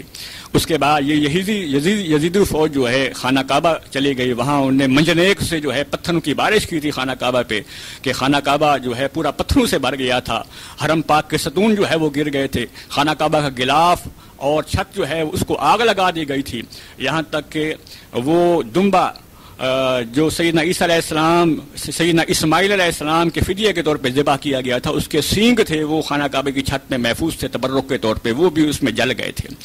تو یہ ظلم یزید نے بعد سیدنا امام حسین کی شہادت کے بعد جو ہے یہ ظلم کیا تھا مدینہ پاک میں اور خانہ کعبہ میں۔ تو یزید جو ہے المناک طریقے سے، اسے کولن کی بیماری ہوئی تھی، درد کی بیماری ہوئی تھی، ایسا شدید درد تھا کہ وہ برداشت نہیں کر سکتا، تڑپتا تھا، روتا تھا، اور کوئی دوا اثر نہیں کرتی تھی، اسی حالت میں تڑپ تڑپ کے وہ مر گیا۔ اور آج کی قبر جو ہے دمشق میں جامع صغیر ایک جگہ ہے وہاں موجود ہے، اور اس کی قبر کے عین اوپر جو ہے آگ کی ایک شیشے کی ایک فیکٹری لگی ہوئی ہے، اور وہ بھٹی شیشہ گلانے والی بھٹی جو ہے عین اس کی قبر کے اوپر ہے، یعنی وہ بھٹی کی جو آگ ہے اس کی قبر پہ جا رہی ہوتی ہے، وہ اندر سے بھی آگ میں جل رہا ہے، باہر بھی اس کے اوپر اللہ تعالیٰ نے آگ مسلط کر دی ہے۔ اور بنو عباس کے دور میں اس کی قبر کو کھود کے اس کو جلانے کی کوشش کی گئی تھی، لیکن جب انہوں نے قبر کھود کے دیکھا تو پہلے سے یزید کی ہڈیاں جو ہیں وہ جلی ہوئی تھیں، تو اللہ تعالیٰ نے سیدنا امام حسین رضی اللہ تعالیٰ کے دشمنوں کو عبرتناک سزا دے دی۔ نہ یزید کا وہ ستم رہا، نہ زیاد کی وہ جفا رہی، جو رہا تو نام حسین کا جسے زندہ رکھتی ہے کربلا۔ سامعین کرام، یہ واقعہ شہادت کا واقعہ، یہ واقعہ کربلا ہمیں سبق دیتا ہے کہ امام حسین رضی اللہ تعالیٰ عنہ نے دین حق کی خاطر حق کی راہ میں جو ہے اپنی جان جو ہے وہ قربان کر دی، لیکن اپنے نانا صلی اللہ علیہ وسلم کی شریعت کو زندہ کر دیا، حق کو زندہ کر دیا، اعلی کلمت اللہ کے لیے اپنی جان، اپنا مال، اپنی اولاد، اپنے گھر والوں کو انہیں قربان کر دیا، لیکن حضور پرنو علیہ الصلوۃ والسلام کی شریعت کی انہیں حفاظت کی تھی۔ آج یہی جذبہ ہمیں چاہیے کہ ہم نبی پاک علیہ الصلوۃ والسلام کی دین کی حفاظت کے لیے جو کچھ ہم سے ہو سکتا ہے کریں۔ سب سے پہلا جو ہم پہ فرض بنتا ہے کہ ہم اپنے 5 فٹ کے وجود پہ اسلام نافذ کریں۔ اگر ہم نے حق کی سربلندی کرنی ہے، پہلے خود سچے پکے مسلمان بنے، حضور علیہ الصلوۃ والسلام کی سنتوں کی اتباع کریں، نمازوں کی پابندی کریں۔ وہ سیدنا امام حسین رضی اللہ عنہ عین نماز کی حالت میں جو ہے شہید کیے گئے، لیکن نماز کو نہیں چھوڑا تھا۔ زندگی کے کوئی تقاضے جو ہے آپ کی تلوار کو نہ روک سکے، لیکن بندگی کا جب تقاضا آیا آپ نے اپنی تلوار کو روک دیا۔ تو نماز کی پابندی کرنی چاہیے۔ اگر ہم حسینی ہیں، امام حسین سے محبت کرتے ہیں، حسینیت کے دعوے دار ہیں، تو ہمیں نماز جو ہے نہیں چھوڑنی چاہیے۔ اسی طریقے سے اپنی اولاد کی صحیح تربیت کرنی چاہیے۔ خواتین کے لیے گزارش ہے کہ وہ پردہ کریں، اور وہ صحابیات کرام کا جو طریقہ ہے، سیدہ طیبہ طاہرہ، حضرت فاطمہ الزہرا رضی اللہ تعالیٰ عنہا اور سیدہ زینب رضی اللہ تعالیٰ عنہا، اور جتنے اہل بیت جن کا جو طریقہ ہے وہ باپردہ خواتین تھیں، تو ہماری خواتین کو چاہیے باپردہ رہیں۔ اس کے بعد اپنی آنکھوں کی حفاظت کریں۔ گھر کے اندر جو بے حیائی کی چیزیں ہیں، یہ فلمیں، یہ ڈرامے، یہ کیبل، یہ سب بے حیائی کی چیزیں، ان کو نکال دیں اور اپنے گھر کو پاکیزہ بنائیں۔ اور ہمارا اسوہ وہی ہونا چاہیے جو صحابیات کرام کا ہے۔ تو اللہ تعالیٰ سے دعا ہے اللہ تبارک و تعالیٰ ہم سب کے قلوب کو اہل بیت کی محبت سے منور فرمائے، صحابہ کرام اولیاء کرام کی محبت سے منور فرمائے۔ سیدنا امام حسین رضی اللہ تعالیٰ عنہ کے صدقے اللہ تبارک و تعالیٰ ہمارے تمام گناہوں کو بخش دے۔ اللہ تعالیٰ اپنے پیارے حبیب علیہ الصلوۃ والسلام کی زیارت تمام مسلمانوں کو عطا فرمائے، اور جنت میں اللہ تبارک و تعالیٰ نبی پاک علیہ الصلوۃ والسلام کا قرب و دیدار عطا فرمائے، اہل بیت کا قرب و دیدار عطا فرمائے، شہدائے کربلا امام حسین اور حسنین کریمین کا قرب و دیدار عطا فرمائے۔ اللہ تبارک و تعالیٰ جنت میں ہم سب کو اپنا ازلی ابدی مشاہدہ و دیدار عطا فرمائے۔ وآخر الدعوانا الحمدللہ رب العالمین۔ دعا فرما لیجیے۔ الحمدللہ رب العالمین والصلاة والسلام علی سید المرسلین یا ارحم الراحمین یا ارحم الراحمین یا ارحم الراحمین۔ اللہم صلی علی سیدنا و مولانا محمد وعلی آل سیدنا و مولانا محمد وبارک وسلم۔ اللہم ربنا ظلمنا انفسنا وان لم تغفر لنا وترحمنا لنکونن من الخاسرین۔ ربنا آتنا فی الدنیا حسنۃ وفی الآخرۃ حسنۃ وقنا عذاب النار۔ ربنا فاغفر لنا ذنوبنا وکفر عنا سیئاتنا وتوفنا مع الابرار۔ اے اللہ اپنے محبوب علیہ الصلوۃ والسلام کے صدقے ہمارے تمام گناہوں کو بخش دے، امام حسین کے صدقے ہماری تمام حاجات کو پورا فرما۔ اے اللہ چادر زہرا کا واسطہ ہماری عورتوں کو، ماؤں بہنوں بیٹیوں کو پردہ و حجاب کرنے کی توفیق عطا فرما۔ اے اللہ چادر زینب کا واسطہ ہم سب کی آنکھوں کو حیا عطا فرما، ہم سب کو ظاہری و باطنی پاکیزگی عطا فرما۔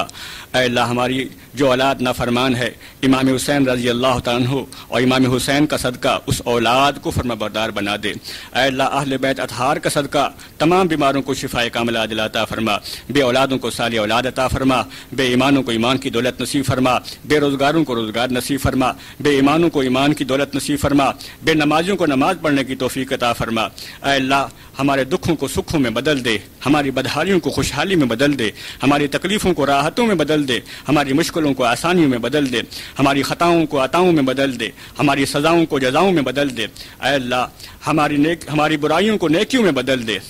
جب ہماری روحیں ہمارے جسموں سے جدا ہوں، اے اللہ ہمیں کلمہ ایمان نصیب فرما، ایمان کی زندگی، ایمان کی موت عطا فرما، ہمارے قلوب کو اپنے محبوب علیہ الصلوۃ والسلام، تمام صحابہ کرام، اہل بیت کرام، شہدائے کربلا، حسنین کریمین علیہم الرضوان اور اولیاء کرام کی محبت سے منور فرما دے، ان پاکان امت کے راستے پہ چلنے کی توفیق عطا فرما۔ اے اللہ ہم سب کی آنکھوں کو بے حیائی کے پروگرام دیکھنے سے بچا، ہماری کانوں کو بے حیائی کے پروگرام سننے سے بچا لے، اے اللہ نفس و شیطان کی فریب کاریوں سے ہم سب کو بچا لے، تمام مسلمانوں کو اپنے پیارے حبیب علیہ الصلوۃ والسلام کے روضہ پاک کی زیارت نصیب فرما۔ اے اللہ ہم سب کو سنی عقید و عمل پر زندگی و موت عطا فرما، جو ہمارے عزیز رشتہ دار فوت ہو چکے ہیں ان کی قبروں کو منور فرما، ان کو جوار رحمت میں جگہ عطا فرما۔ یا الہی رحم فرما مصطفیٰ علیہ الصلوۃ والسلام کے واسطے، یا رسول اللہ صلی اللہ علیہ وسلم نظر کرم فرمائیے خدا کے واسطے۔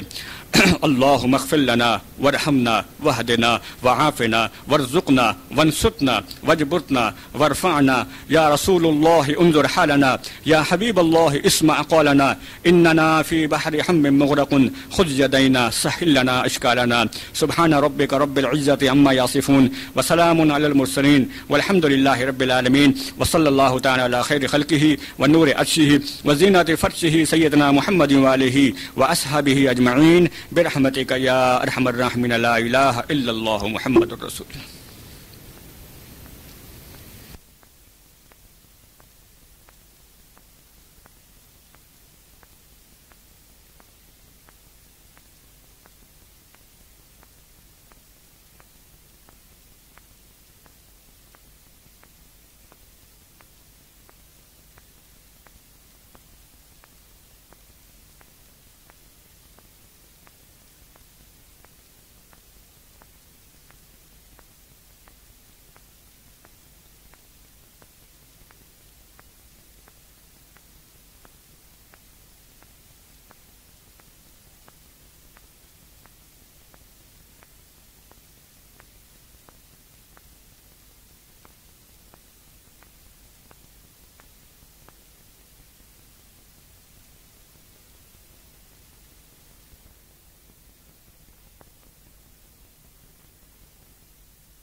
نحمده ونصلي ونسلم على رسوله الكريم فاعوذ باللہ من الشیطان الرجیم بسم اللہ الرحمن الرحیم انما يريد الله ليذهب عنكم الرجس اهل البيت ويطهركم تطهيرا آمنت بالله صدق الله العظيم وقال النبي صلى الله تعالى عليه وسلم حسین منی وأنا من حسین او كما قال عليه الصلاة والسلام ان اللہ وملائکته يصلون على النبی یا ایها الذین آمنوا صلوا علیہ وسلموا تسلیما الصلاة والسلام علیک یا رسول اللہ الصلاة والسلام علیک یا نبی اللہ الصلاة والسلام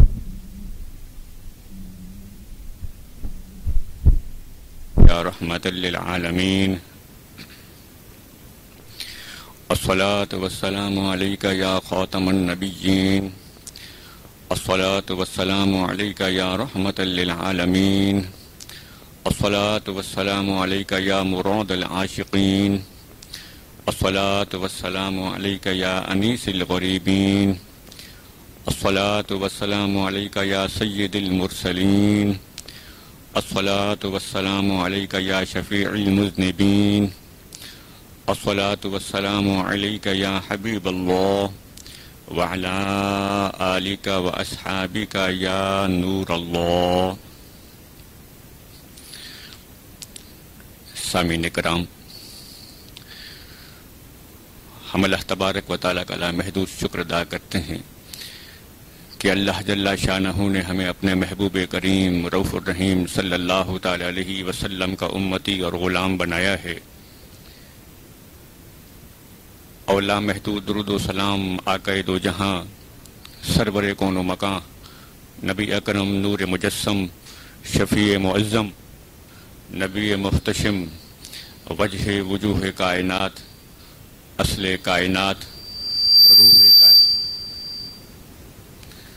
روح کائنات جان کائنات تاجدار کائنات سردار کائنات مقصود کائنات محبوب کائنات حضور پر نور احمد مجتبی محمد مصطفیٰ صلی اللہ تعالی علیہ وسلم کی ذات اقدس پر کہ جن کی ذات سے محبت و عشق ہمارے کامل ایمان کی نشانی ہے. عزیزان گرامی، حدیث پاک میں آتا ہے ذکر الانبیاء من العبادہ و ذکر الصالحین کفارہ، کہ جس محفل میں، جس مجلس میں انبیاء کرام علیہ السلام کا ذکر مقدس ہو، وہ محفل، وہ مجلس باعث عبادت ہوتی ہے. اور جس محفل میں، مجلس میں صالحین کا، نیک لوگوں کا تذکرہ ہو، صحابہ کرام، اہل بیت، اولیاء کرام کا تذکرہ ہو، وہ مجلس، وہ محفل گناہوں کا کفارہ بن جاتی ہے. تو آج جس مبارک ہستی کی یاد ہم منا رہے ہیں، وہ نواسۂ رسول، جگر گوشۂ بطول، سیدنا امام حسین رضی اللہ تعالی عنہ